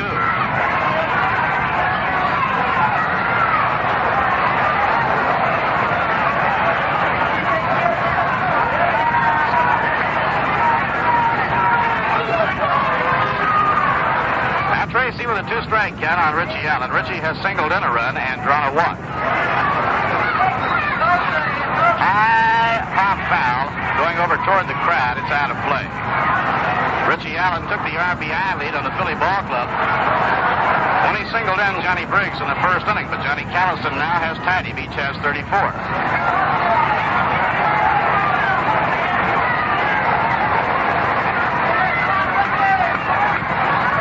Johnny Callison is red hot now. He's hit 5 home runs in his last 10 ball games.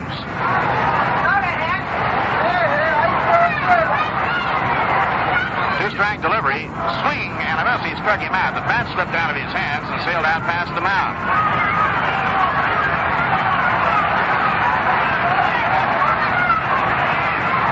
Third strikeout for Tracy Stallard. The hitter coming on is Wes Covington. Covington has grounded out and been retired on a fine catch running to the right field line of a hard-hit line drive made by Joe Christopher.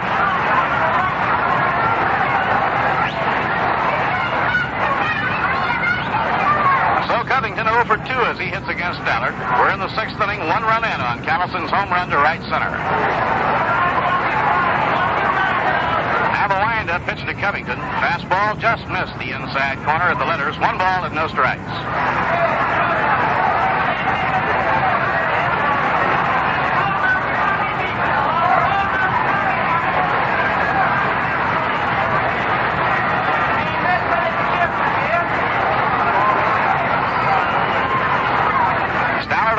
Down comes the arm way inside. Covington looks it over. 2 balls and no strikes.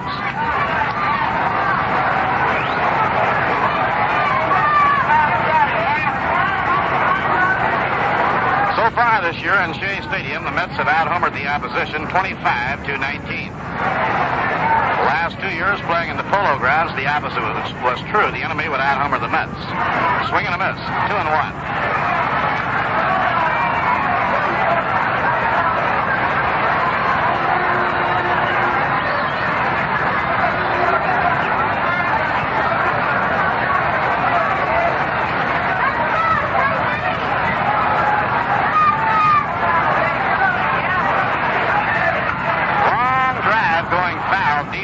This will nestle back into the crowd in the load section down the right field line.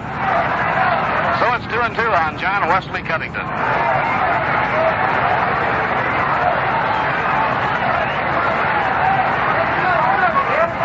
Covington, a strong hitter, over the years has had to battle the handicap of injured knees.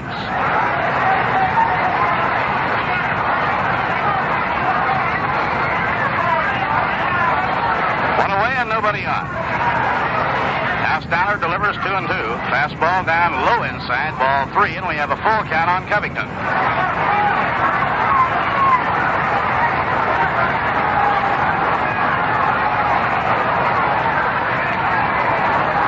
Heat of the day, perhaps beginning to tell a little bit on Tracy. He has definitely slowed up his pitching pace here in the 6th inning. Now Tracy winding the 3-2 pitch. Ball 4 outside, he walked him.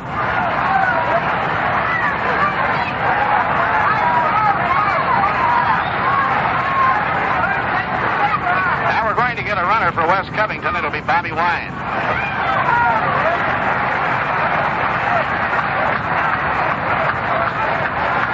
Bobby Wine will probably go to short, and Cookie Rojas will move to the outfield. Cubs won and the Pirates won at the end of 5. Jackson against Bob Beal. In Cincinnati, Frank Howard has homered in the 2nd to put the Dodgers in front of Cincinnati 1-0. Sandy Koufax pitching against Bob Perky. Houston 1, Milwaukee 0 at the end of 1. Bruce and Warren Spahn are the pitchers. Tony Taylor is the batter, and the curve is fouled away back toward the crowd, out of play. The warm-ups in St. Louis, Jack Sanford 4-7 for the Giants. Veteran Kurt Simmons 7-5 on the year for the St. Louis Cardinals. Warm-ups for the first game at Comiskey Park, Jim Bouton 4-6 against Juan Pizarro 8-3. Yankees and White Sox playing 2 in Chicago.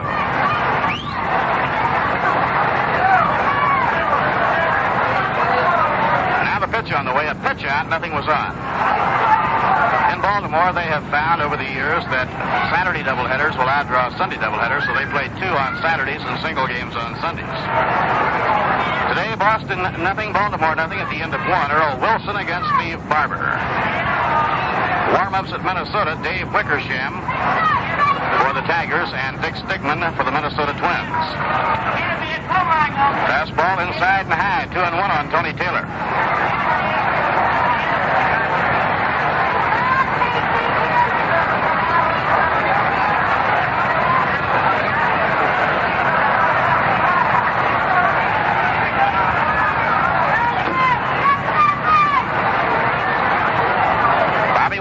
Off first, there he goes on hit and run, a line drive into center, a base hit.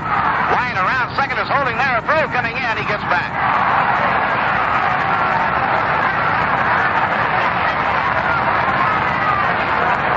Hit and run single to center field by Tony Taylor, and now the Phillies are threatening with runners on first and second, 1 out. The batter coming up is Cookie Rojas. Bill Wakefield is starting to warm up for New York.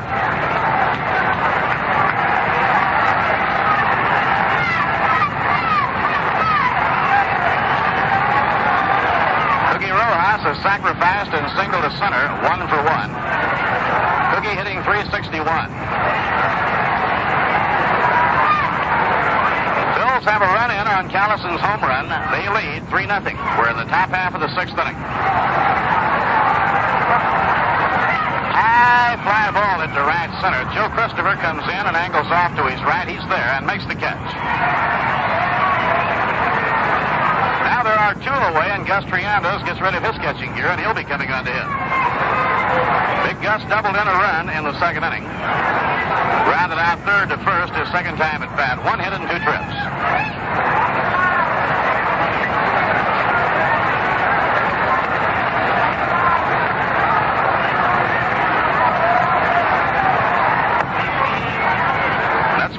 off tomorrow, tangle with the Pirates. Tuesday night at 8 p.m. at Shea Stadium.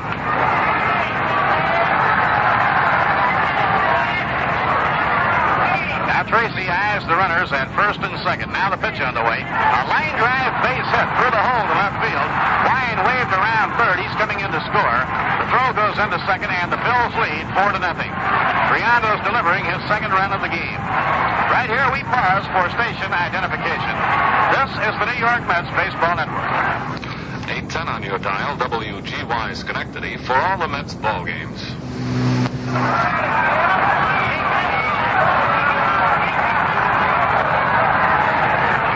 Bob Murphy with Lindsey Nelson and Ralph Kiner. Philadelphia now 2 runs in the 6th inning. They lead New York 4-0 in the first game of today's doubleheader, and the batter is Jim Bunning. Bunning has lined to short and grounded out to short, nothing for 2. A high fly ball hit deep to left center. Way out goes Hawk Taylor. Back goes the center fielder Hickman. It breaks off his glove. 1 run is in. Rounding third and heading in is Riando's. 2 runs are in. And the Phillies lead 6-0. Jim Hickman, after a long run, got his glove on the ball on the warning track, but couldn't hold it. It broke off his glove and went against the fence, driving 2 runs home. Now Casey is on his way to the mound, and this may be all for Tracy Stoller.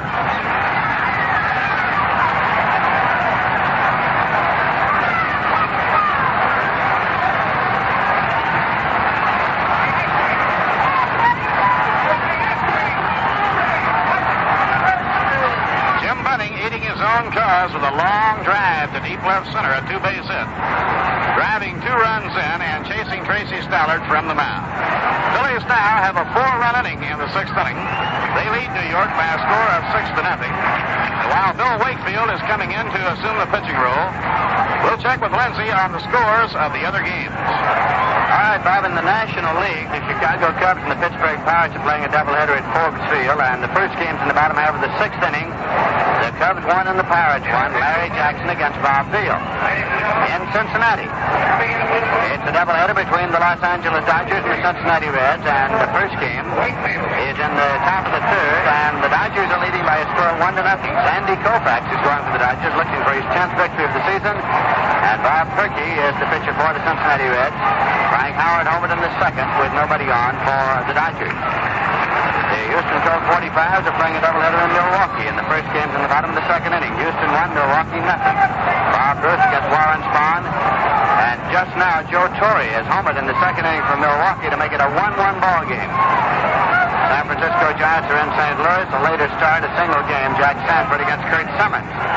The American League, the Yankees are in Chicago for a doubleheader against the White Sox. The first game, it is Jim Bowden against Juan Pizarro. That one has not yet begun. The Washington Senators are at Kansas City for a doubleheader, a later start. Boston Red Sox are at Baltimore for a single game. They've played an inning and a half, no score. Earl Wilson against Steve Barber, and just now, John Orsino has homered in the 2nd inning for the Baltimore Orioles, so the Birds go out in front 1-0. The Detroit Tigers are at Minnesota in the latest start. Wickersham against Stigman, and Cleveland is at Los Angeles against the Angels. Right here, the Phillies are leading the Mets by a score of 6-0. Tracy Stallard has just come out of the ball game. Bill Wakefield has come on to replace him. He has 2 more warm-up tosses, and then we'll be set to go. In the second game of today's doubleheader, Frank Larry is scheduled to pitch for the Mets, and Rick Wise is scheduled to go for the Philadelphia Phillies. Now Wakefield has finished warming up. 2 men out here, and once again, coming in to tell you all about the action at Shea Stadium, here's Bob Murphy. All right, Lindsey, thank you. Johnny Briggs is the hitter now against Bill Wakefield. It's a 4-run inning for Philadelphia on 4 hits.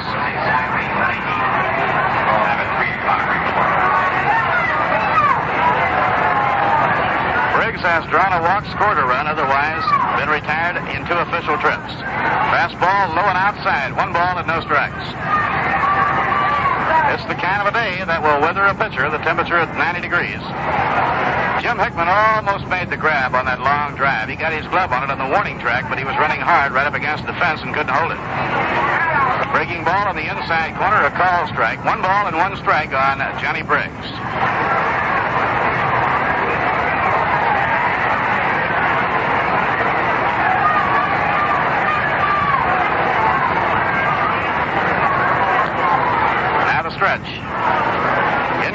pitch. Drive in the air to left field. Taylor hurrying back. Now he's in front of it and makes the catch. The side is out.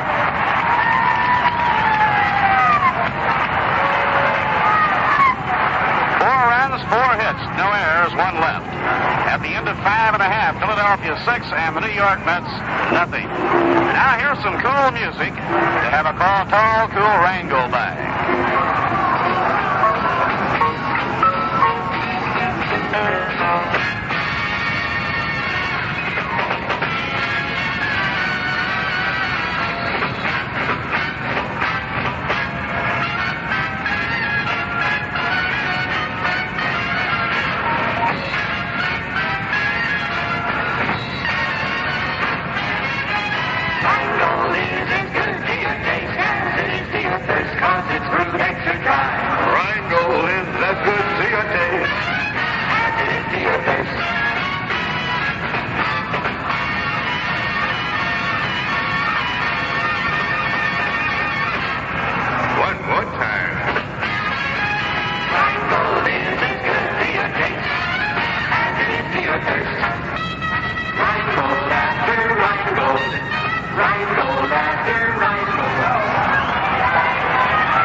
Cookie Rojas is now playing short. He comes in from the outfield. Our check that Cookie Rojas goes to left field from short, and Bobby Wine, who came in the game as a runner,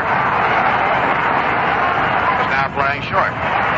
Wes Covington checking out of the game in favor of the bench runner. Charlie Smith, the batter, and the pitch is over. A call strike on the outside corner. Those of you who joined us late, Jim Bunning in 5 innings is pitching a perfect ball game.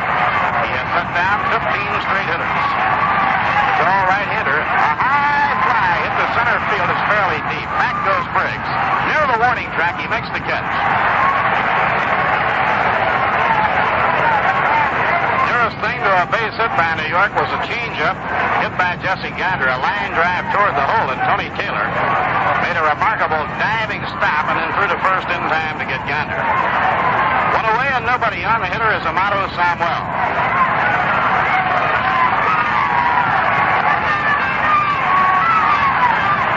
Keneal has come out on deck. Slider on the outside corner for a called strike. Bill Wakefield is scheduled up next. Tommy Sturdivant is warming up in the bullpen.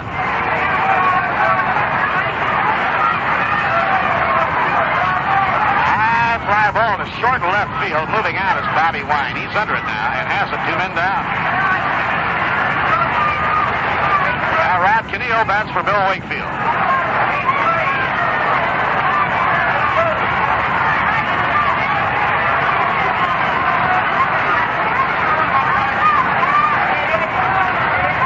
Playing on a jammed ankle that is heavily wrapped. Mets will have a new pitcher in the game when we move to the 7th inning.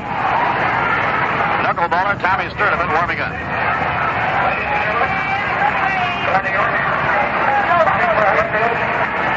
Number 10, Rod Keneal.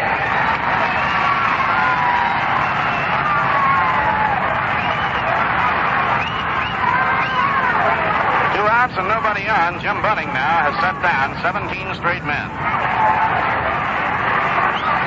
Bunning winding the pitch to Hot Rod. Off the outside corner. 1 ball and no strikes.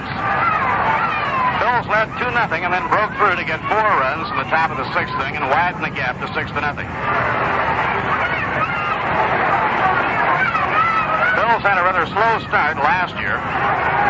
Long about this point in the season, they were down around 7th or 8th place, but they had a great second half. This year, tapped as a pennant contender all the way, they're off to a fast start. Ran in for a call strike, 1 ball and 1 strike.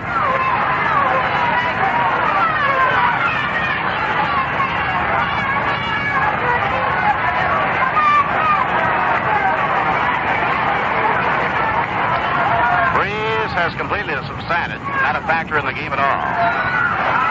Ground ball raked to shortstop. Bobby Wine digs it out of the dirt, throws on, and the side is out.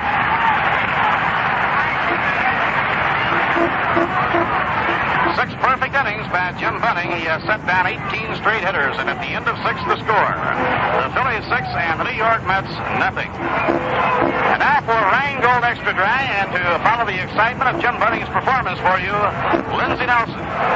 All right, Bob, and fans, you know, when you come out to Shea Stadium, the first thing you realize as you take your seat is that you're going to be comfortable. Escalators bring you right to your seats, and there's not a pillar or a post to mar your view. The spectacular Rheingold scoreboard tells you all you need to know about the game, and even shows pictures of the players for night games as they come to bat. And on that scoreboard, there's a pleasant reminder that makes Shea the perfect place to watch a ball game. Rheingold is as good to your taste as it is to your thirst. Yes, sir, you've got it made at Shea, your favorite team, all the latest comforts, and your favorite beer from that friendly neighborhood ballpark center. So wherever you are along the Rheingold Gold Beach, come on out to Shea Stadium. We've got a great seat and a refreshing Rheingold Extra Dry just waiting for you.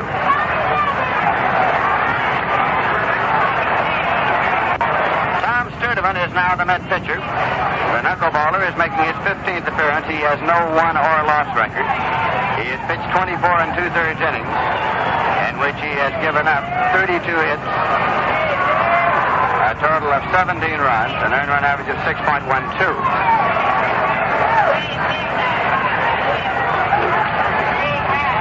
He will be facing John Ernstein, John Callison, and Richie Allen. 6 inning totals for the Philadelphia Phillies. 6 runs on 7 hits and no errors. For the Mets, no runs, no hits, no errors. This is the first game of a Sunday doubleheader. The Mets are off tomorrow, and then the Pittsburgh Pirates come in. On Tuesday night, Vernon Law will be the Pirate pitcher on Tuesday night, and possibly Carl Willie for the Mets.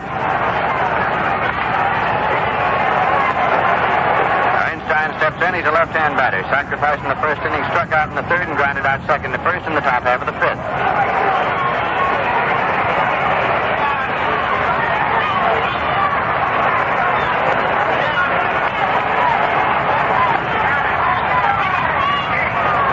Sturdivant's pitch is in there for a call strike to Ernstein.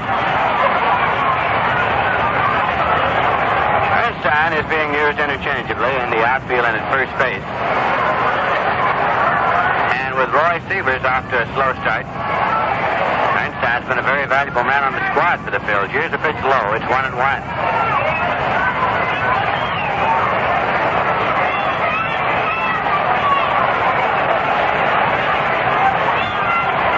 And the 1-1 delivery is a breaking ball inside. It's 2-1. Sturdivant is primarily a knuckleballer.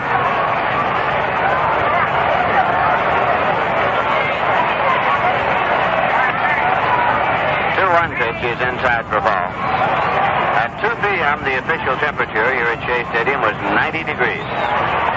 It's a summer's day, and of course, officially, it's the first day of summer. Here's the 3-1 pitch. Popped up, center of the diamond, and it's chased out by Gonder, and he makes the catch. So Ernstein pops out to the catcher, one away, and that'll bring up Johnny Callison. Struck out swinging, fly to left, and homered over the right field fence. John Callison's red hot these days, hitting 300 for the season. 9 home runs, 34 runs batted in.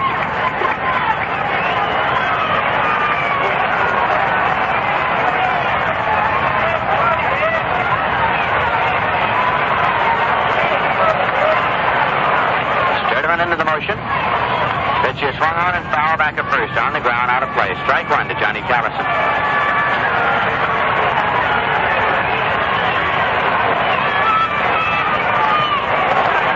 This is a typical shirt sleeve crowd on hand this afternoon. Having the fresh air and the sunshine.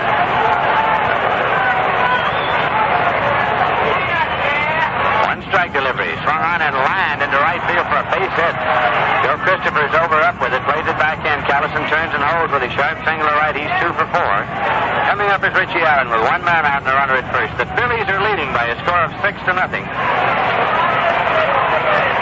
Richie Allen singled a drive and a run in the first inning. He walked in the third and he struck out swinging in the top of the 6th. Runner goes. goes, and the pitch is swung on. It in the air on a hit and run to center field. Hickman is there. Callison comes back halfway and waits, and Hickman makes the catch, and Callison goes back to first. So on the hit and run, Allen is flied out to center, 2 away, and Bobby Wine is coming up now. Wine ran for West Covington in the top of the 6th, scored, stayed in the ballgame. He went to short, and Cookie Rojas moved out to left field. Rojas is another that has been used all around in the outfield, at short, at third, at second.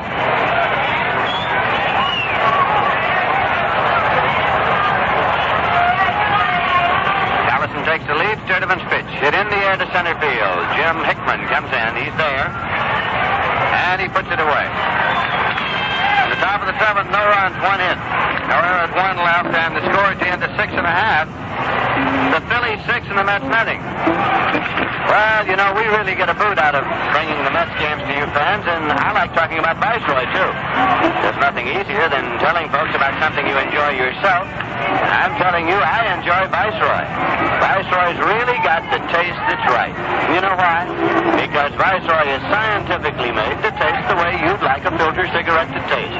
Not too strong, like some brands that taste as if they didn't have a filter at all, and not too light, like others that keep you smoking one after another, trying to satisfy your taste. Viceroy is not too strong, not too light.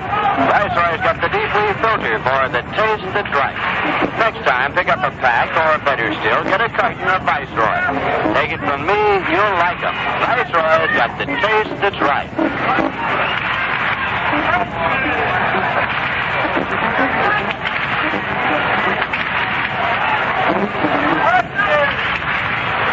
We'll be going here to the bottom half of the 7th inning. Through 6 innings, Jim Bunning not only has pitched a no-hitter, but he's pitched a perfect game to this point. The difference being, of course, a no-hitter is just what the name indicates. There are no hits, but a perfect game means that no runner has been on base by any means. Not an error committed behind Bunning, not a walk, not a hit batsman. So Jim Hickman is up now. He's been up twice and struck out both times. We're going to the bottom half of the 7th inning. Red fans want some action. Bunning's pitch, and it's swung on and missed for strike 1. Ron Hunt is on deck.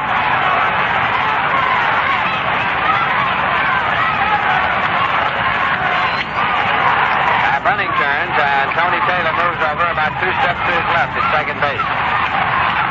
Breaking ball on the outside corner. It's a 2-strike count. The gap in this alignment now is up the middle as Taylor moved a couple of steps to his left, and Wine has moved a full stride into the hole at shortstop. Bunning has struck out 4. Of course, he's walked 9. And here is the 2-strike delivery. Breaking ball, swung on and missed. He strikes Hickman out for the 3rd time today. 5 strikeouts for Bunning. One away, and Ron Hunt is the batter. He has grounded out second to first and struck out swinging. In the 4th inning, before Hunt struck out, he popped the ball down the right field line, and it looked as though it might be in there for the first base hit, but it missed by a foot or so down the right field line with a foul ball. A big defensive play of the game so far was made by Tony Taylor at second on a drive off the bat of Jesse Gonder in the 5th inning. Taylor lunged to his left, stretched his body out full length, knocked the ball down, didn't make the catch clearly, but knocked it down, then scrambled up and threw on in time to get Gonder. Now Bunning's pitch to Hunt. Foul off, and it's strike 1. Hunt has a batting average of .330 for the season.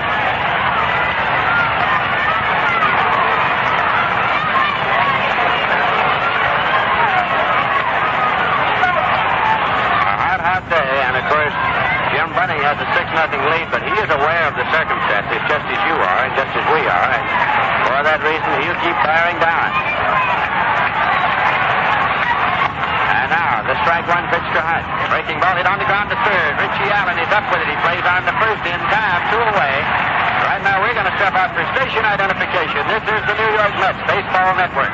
810 on your dial, WGY Schenectady for all the Mets ball games.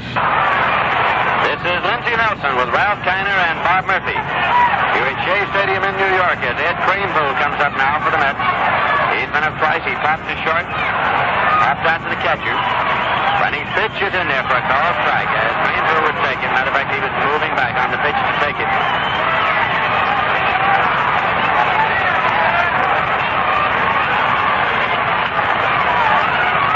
And again, Bunning is set. Swing and a foul ball back and out of play.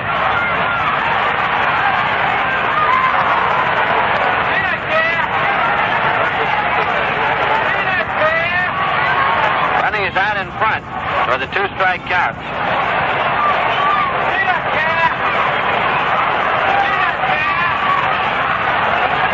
Now to get a sign from Triandos.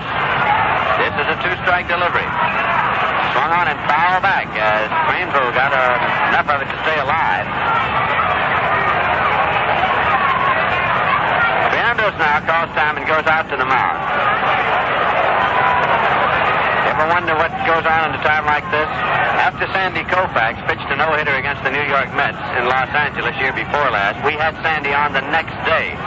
For the telecast we were talking to, he said John Roseberry came out to him in the 8th inning and said, now be careful. Don't get anything in here too fat because we don't want to lose the no-hitter. Now here is the 2-strike delivery, and it's outside for a ball. We point that out simply because every time one of these occasions arises, somebody writes in and says, you aren't supposed to mention a no-hitter. Well, it was a superstition many, many years ago that has gradually been disappearing. And here's the 1-2 pitch. Swung on and popped up foul back of the plate. Triandos gets rid of the mask. He's at the barrier, and he has no play. It's in the stands. So the count holds 1-2. Of course, like all superstitions, they're usually based on probability, and the probability of any man who is going for a no-hitter is that he won't get it, because there aren't many. And percentage-wise, the percentage always is that it'll be broken up at any time. So if you mention it and it is broken up, then there's always the thought that I see you jinxed him. Well, believe me, there's nothing we can say up here that'll affect anything happens on the field. You know, Lindsay, first of all, the ball players don't hear a word about what you say right here on the radio. There's a swing and a miss, and Greenville strikes out. Jim Bunning, as again, he sets the side down in order, and he has retired 21 consecutive batters. No runs, no hits, no errors, none left. And the score at the end of 7 full innings is the Phillies 6 and the Mets nothing. And, of course, the Pittsburgh Pirates are going to be coming in here on Tuesday night to play the New York Mets Tuesday night, Wednesday afternoon, Thursday afternoon. Right now, to bring us up to date on scores of other games around the majors, here's Ralph Kiner. Speaking of Pittsburgh, they are 1-1 with Chicago at the end of 7 innings. Jackson pitching for the Cubs against Bob Beal. That's the first of 2. And the first of 2 at Cincinnati, it's 1-1 at the end of 3. Koufax against Perky, a home run by Howard in the second, with no one on base for the Dodgers. Houston at Milwaukee, the first of 2. The score 2-1 in favor of Milwaukee after 3 innings. Bob Bruce against Warren Spahn. Torrey a home run in the second with no one on. San Francisco scored 2 in the top of the first, but the Cardinals came back with 2 to tie it up at 2-2. Sanford against Simmons. In the American League, the Yankees and a home run by Elston Howard leads Chicago 1-0 after 2 innings. Boughton against Pizarro. That is the first of 2. Washington scheduled at Kansas City for 2. Boston at Baltimore. Baltimore leading 1-0 after 3. Wilson and Barber. Orsino a home run in the second with no one on. Detroit 3, Minnesota 0 after 1. Wickersham against Sigmund. Cleveland at Los Angeles. That game starting later on. And right here, it's the top of the 8th inning. The Phillies lead 6-0. And once more, here's Lindsey Nelson. Thank you very much, Ralph. It's Tony Taylor up now. And the pitch is low for a ball.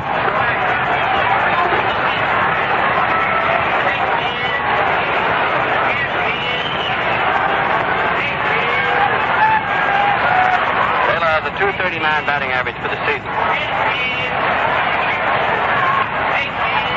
Swings and pops it up in front of the mound, and pitcher Tom Sturdivant comes off to field the bunt. He was trying to bunt his way on, and Sturdivant came off to field it in the air for the out.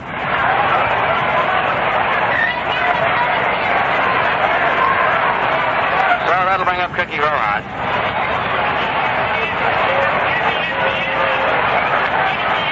Sacrifice single and fly to right. Started playing shortstop, now he's playing left field. Sturdivant's pitch, foul back, and out of play for strike 1.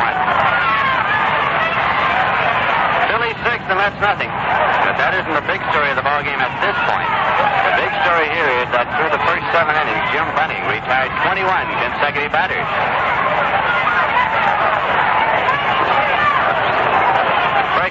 is outside. 1-1.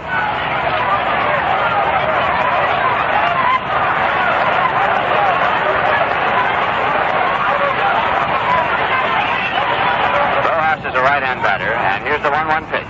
Swung on and foul back. Gonder gets rid of the mask. He's back out the screen, but this one is just over the screen in the second row, and then it takes a big bound back up in the crowd. It's 1-2.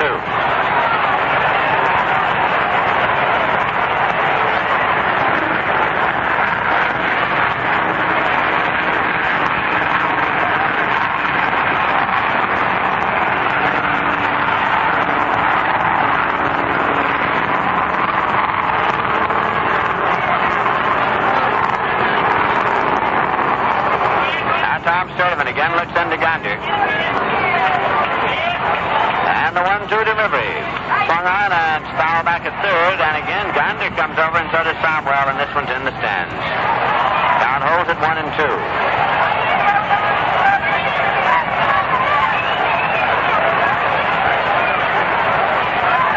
We're in the top half of the 8th inning. First game of a Sunday doubleheader.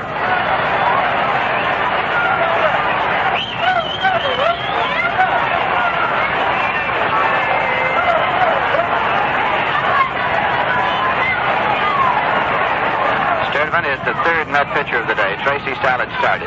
Bill Wakefield came in, pitched to one man. Here's a swing and a miss. Strikeout for Sturdivant. 2 men out, and Triandos is coming up. Gus has been swinging a big bat today. He doubled a drive and a run in the second, and he singled a drive and a run in the 6th. In the 4th inning, he grounded out third to first. Triandos has a season's average of 270.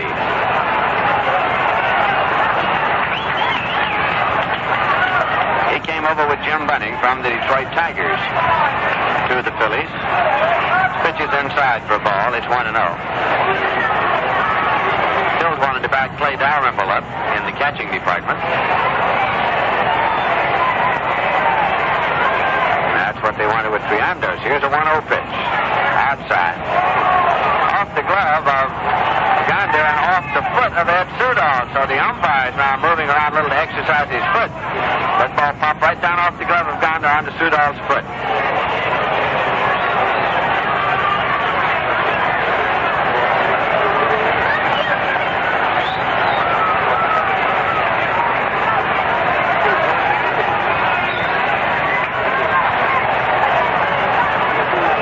The count is 2 balls and no strikes. 2 men out and nobody on base. 2-0 delivery, and it's a called strike 1. Jim Bunning is in the on-deck circle.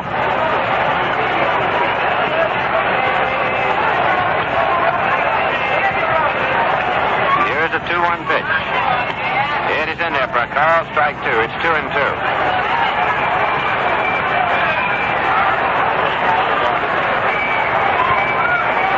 Two men out. And the 2-2 pitch. Swung on and missed, and Sturdivant gets another strikeout. Got 2 in the inning. Sides out in order. No runs, no hits, no errors, none left. And the score at the end of 7.5 innings is the Phillies 6 and the Mets nothing. And here's music to quench your thirst spot.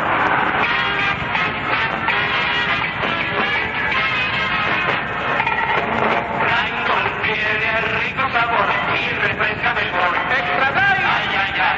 Rheingold tiene rico sabor. In any language, it's easy to understand why Rheingold is as good to your taste as it is to your thirst. Extra dry brewing makes the difference. Makes each Rheingold so smooth, so crisp, so satisfying. Rheingold after Rheingold, it's as good to your taste as it is to your thirst. Rheingold tiene rico sabor y refresca mejor. Extra Light. Ay, ay, ay. Rheingold tiene rico sabor y refresca mejor. Rheingold, beba Rheingold. Rheingold.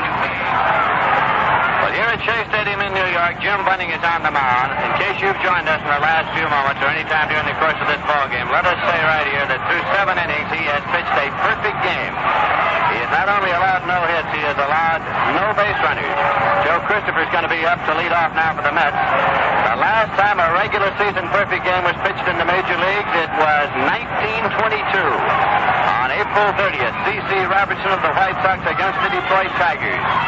We mentioned that to tell you what Jim Bunning is shooting for. Now the pitch to the right-hand batter, Joe Christopher, and it is on the outside corner for a call, strike one.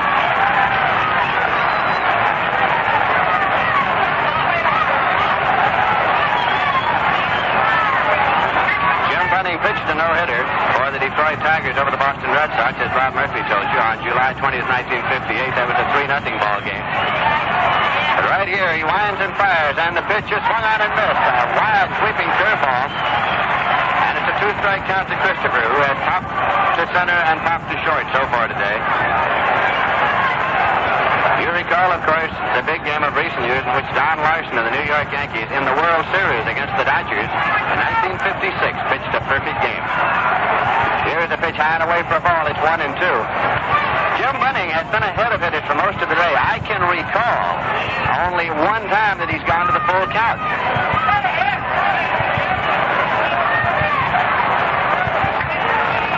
1-2 is the count now to Christopher. Breaking ball, swung on and missed. Struck him out. I got number 6.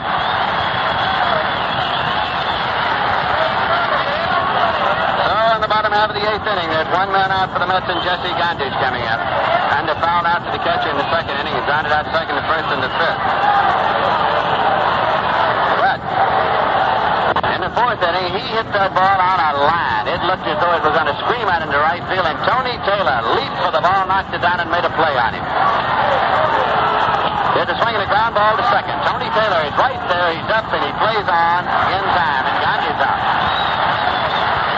This crowd, well aware of what is happening now, has begun to cheer each put out, as you are aware, of course, from hearing the crowd reaction. Bob Taylor's coming up. He has slid to right, and he's grounded out 3rd to 1st. Check the strikeout total we gave you a moment ago for Jim Bunning. He has struck out 7 to this point, and his walked, of course, none.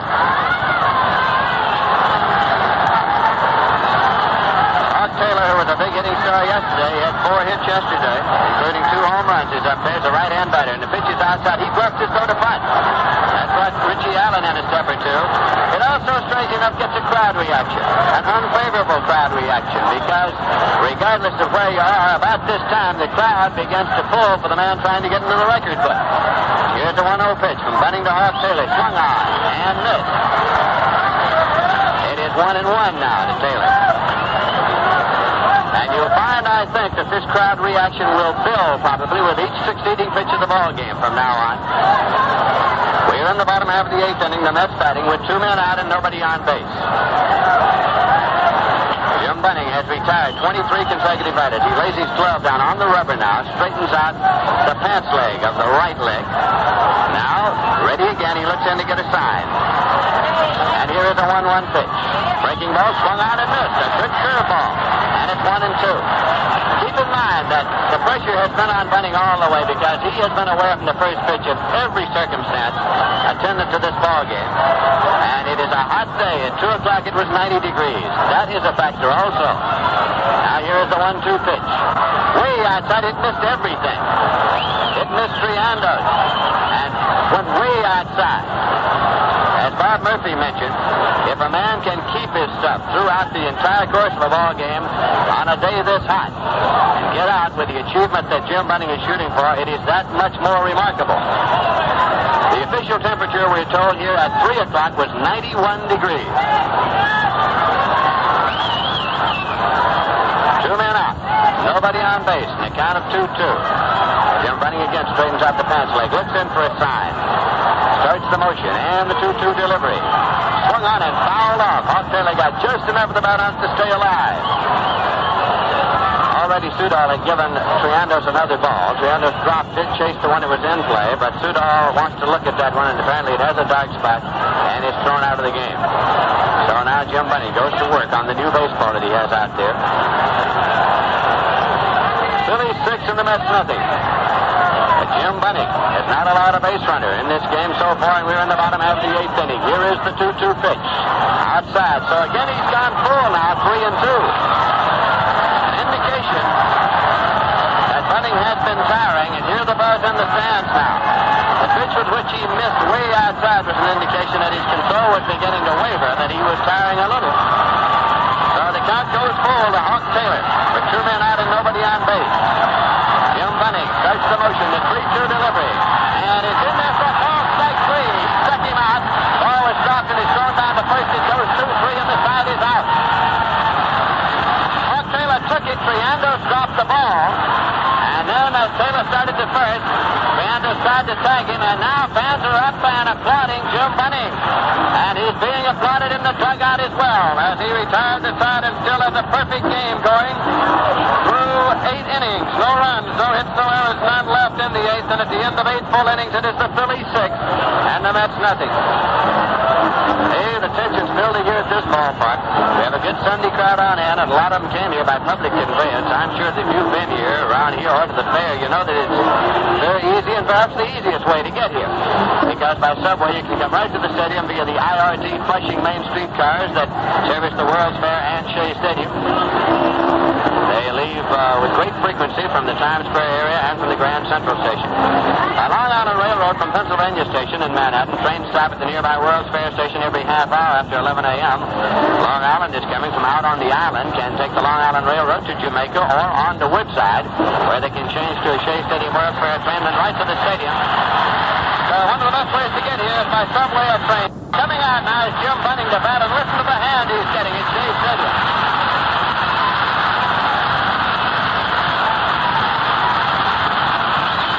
Jim Bunning is getting a hand as he comes out to bat here in the top half of the 9th inning. On May 18th of this year, at Houston, Jim Bunning had a one-hitter. Up there now, a right-hand batter. He doubled a drive and 2 runs in the top of the 6th with a long drive that Hickman got a glove on but couldn't hold. And here's the pitch fired in for a called strike. Tom Sturdivant on the mound for the Mets.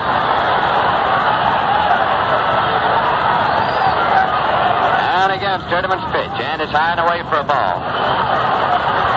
Well, if you're around on the highway, on the beach, or wherever you may be listening to this ball game, stick around. Here's a 1-1 pitch. Swung on and hit in the air to right field. Christopher goes back, and he's there now, and he makes the catch. There's one away. John Briggs will be coming up. But again, a hand for Jim Bunning going back to the dugout. A hand because through 8 innings of this ball game, he has pitched perfect baseball. There has not been a perfect game pitched in regular season competition since it was done in the American League in 1922.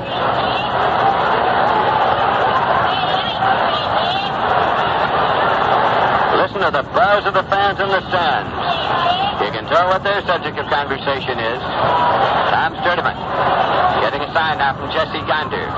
Here's the knuckleball swung on and fouled off for strike 1. One away, nobody on base. If you want to look ahead to the bottom of the 9th, the Mets are scheduled to send up Charlie Smith, Sammy Somwell, and the pitcher.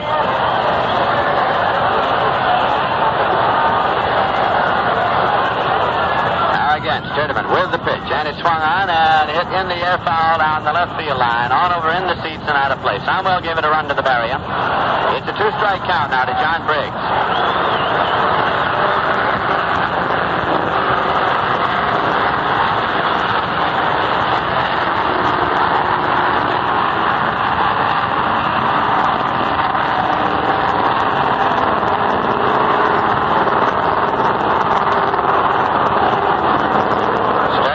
Settled out on the mound. Also waiting a little bit for a plane to pass over.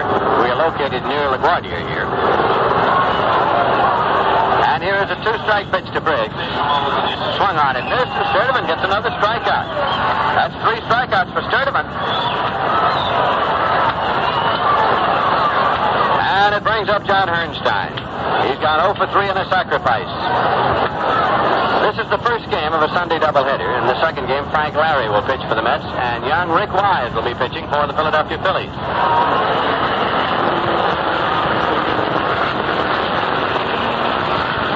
Sturdivant thought is to watch the plane fly overhead. And with it safely by, he looks for the sign. Now here's the pitch. Swung on, hit on the ground to first base. Taken by Craneford. He's over to tag the bag, and the side is out. So Sturdivant has done a fine job in relief here. No runs, no hits, no errors, none left. Scores the end of 8.5 innings as the Phillies 6, the Mets nothing. And here's music to see if the light goes on in the refrigerator by.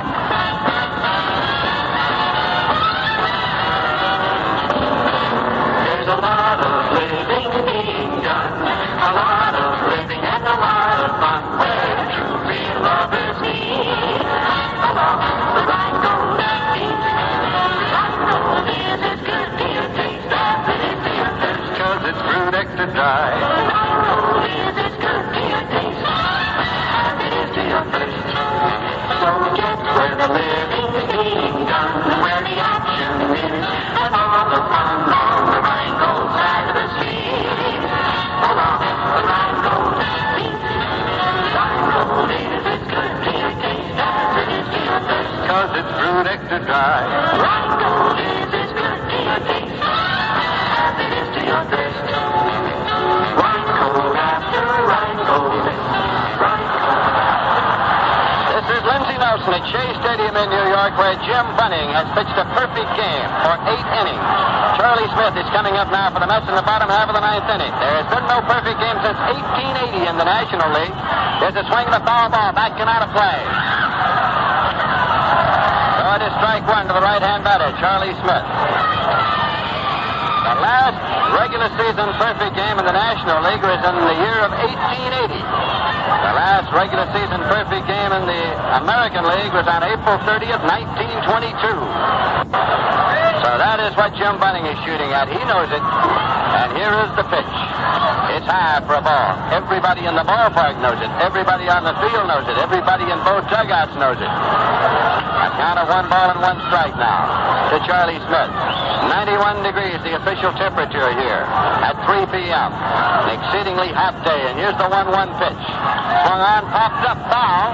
Coming down is Richie Allen, and Triandos is there at the screen. Can he get it? He can't. It's in the first row of the seats, just behind the screen. So it's 1 ball and 2 strikes now. Gus Triandos had come back, and Richie Allen had made the long run on down from third.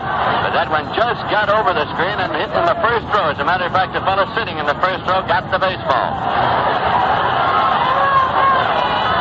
Sudol brushes off the plate.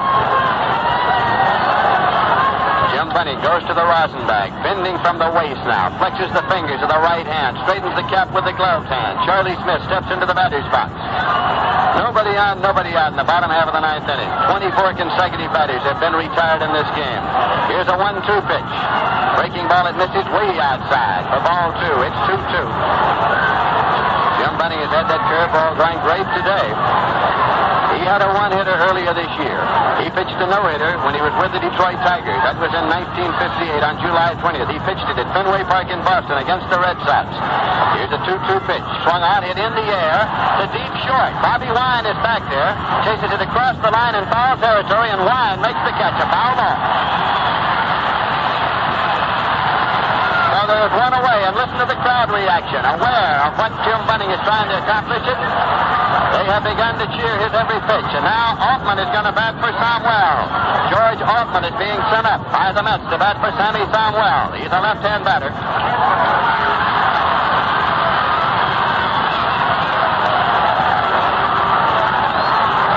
So now Altman steps in.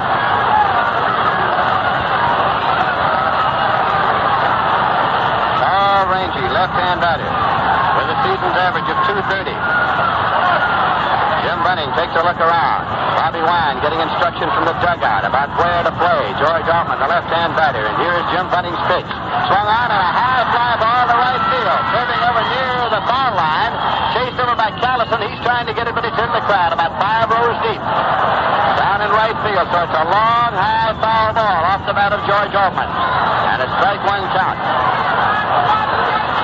Remember the time many years ago when Tommy Bridges of the Detroit Tigers against the Washington Senators went into the 9th inning and got 2 men out, and then a pinch hitter came up and got a base hit? His name might have been Dave Harris.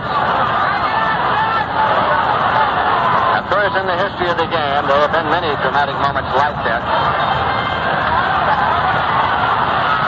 gets the strike one delivery.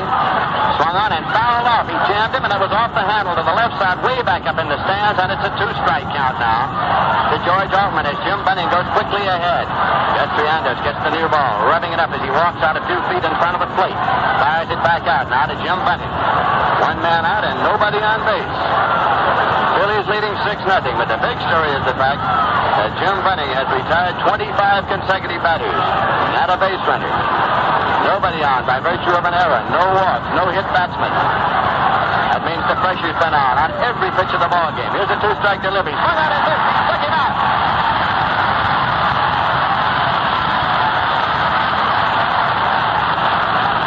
So now, Johnny Stevenson is going to bat.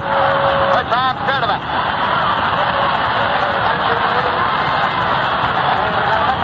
Johnny Stevenson is being announced now. He's a left-hand batter. Jim Bunning walks around behind the mound, restless, unable to stay still, because he knows what is within his grasp now. Something that has not been done in a regular season National League game since 1880 and has not been done in the Major League since 1922. A perfect game. He starts the motion. Here's the pitch to John Stevenson. Swung out and missed for strike one. In this ball game, Jim Bunning has struck out 9, and of course he has walked none. The crowd now riding on every pitch. Bunning smooths out a little dirt in front of the rubber. He goes to the rosin bag, throws the rubber, rubs the baseball off on his trouser leg. Now looks in to get a sign from Castriandos as it starts the no wind-up delivery. The strike one pitch is a breaking ball in there for a call, strike 2.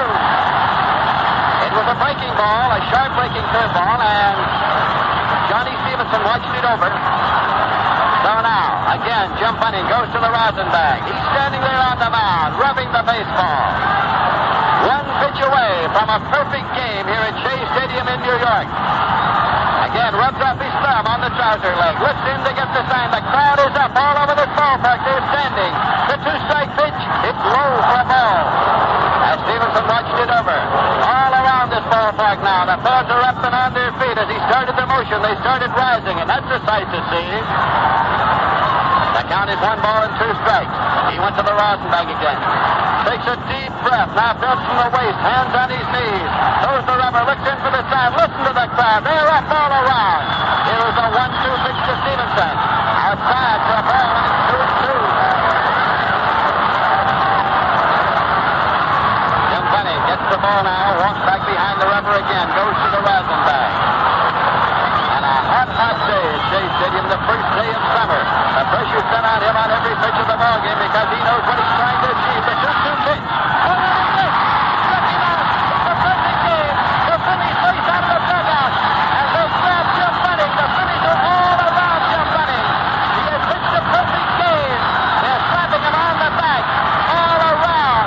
And now he is coming slowly on over toward the dugout. Jim Bunning has pitched the perfect game. The first time it's been done in the National League since the year of 1880. Bunning struck out. John Stevenson on the last pitch for his 10th strikeout of the game. And the Philadelphia Phillies have won it on a perfect game performance by Jim Bunning. I don't know how you can possibly pack much more excitement into a moment than we had here on that last pitch of the ball game. It is the first National League perfect game since 1880. It is the first perfect game in the Major League since April 30th, 1922, when C.C. Robertson of the White Sox did it against Detroit. You'll recall that Don Larson of the Yankees pitched a perfect game against the Dodgers, but that was in World Series competition, October 8, 1956. That is the third National League no-hitter of this year. Ken Johnson had one against Cincinnati, and he lost it. Sandy Koufax had one against the Philadelphia Phillies. That is the second no-hitter that's ever been pitched against the New York Mets. Sandy Koufax pitched one against the Mets on June 30th, 1962. The final totals of this ball game, the Philadelphia Phillies 6 runs on 8 hits and no errors. The New York Mets no runs on no hits and no errors. The fans are up and chanting, "We want Bunning." And I think they're going to get him because Ralph Kiner wants to talk to him down on the field on the television side, and he's going to be down to try to get him. Of course, the photographers have Bunning in the dugout right now. The wire service. Here's Jim Bunning coming out onto the field. Jim Bunning is coming out and listen to the ovation he's getting as he shakes hands with Ralph Kiner.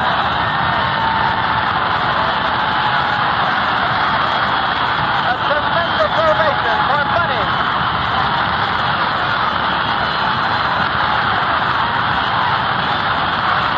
He's out this cap and now throws his cap down onto the ground. The wire service photographers are still trying to get shots of the man who has pitched a perfect game in Major League competition. It is the second no-hitter of his career. As we've told you before, he pitched one against the Red Sox in 1958. But this is a big, big day for Jim Bunning. He had a one-hitter against the Houston Colt 45s on May 18th this year. He almost got the no-hitter, but today he not only got the no-hitter, he also got the perfect game here at Shea Stadium against the New York Mets. And so Jim Bunning, of course, becomes the first modern pitcher to pitch a no-hitter in both the major leagues. Cy Young did it. He pitched a no-hitter in both the American and National Leagues. But Jim Bunning is the first pitcher of modern times to pitch a no-hitter in the American League and then pitch a no-hitter in the National League, adding to it a perfect game performance, which is, of course, the preeminent performance for a pitcher in the game of baseball. This is the first game of a doubleheader here at Shea Stadium, and in the second game, Frank Larry is scheduled to pitch for the New York Mets. You know, Frank Larry and Jim Bunning were roommates for many years on the Detroit Tigers, so it's been a great day for Jim Bunning. And now his wife has come out of the stand. Here's Mrs. Bunning, who has come out, and here's a big kiss for Jim. That is his wife, who just came out of the stand. She came up from Philadelphia, and she's standing there beside him now. And there comes his daughter. On Father's Day, his daughter with a big kiss for Jim Bunning. He has 7 children, and what a dance day it is for Jim. Mrs. Bunning and one of the daughters, and Jim is smiles from ear to ear. His family arrived just last Sunday in Philadelphia. He lives in Fort Thomas, Kentucky, just across the river from Cincinnati. And, of course, they waited until the kids were out of school, brought them up just last Sunday, last weekend, to Philadelphia. I was talking to Jim before the ball game. He said the family had just arrived, and we saw them there then. And now his wife and part of the family came up this afternoon, and Jim Bunning is getting a hand as he leaves the field.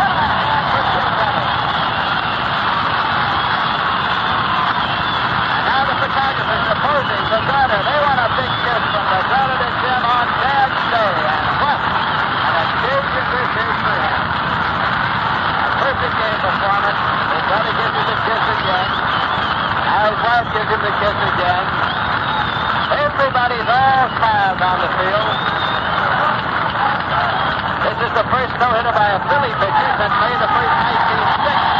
Here's a hand for Bunning as he goes back to the dugout now. Heading on back into the locker room. What a first game performance for him. Rick Wise is going to pitch the second game again. The Phillies 6, the Mets nothing. A perfect game pitched by Jim Bunning. And that's about all we can say about this performance here today. A tremendous performance by Bunning. Of course, we're going to be back here to bring you the second game of today's doubleheader.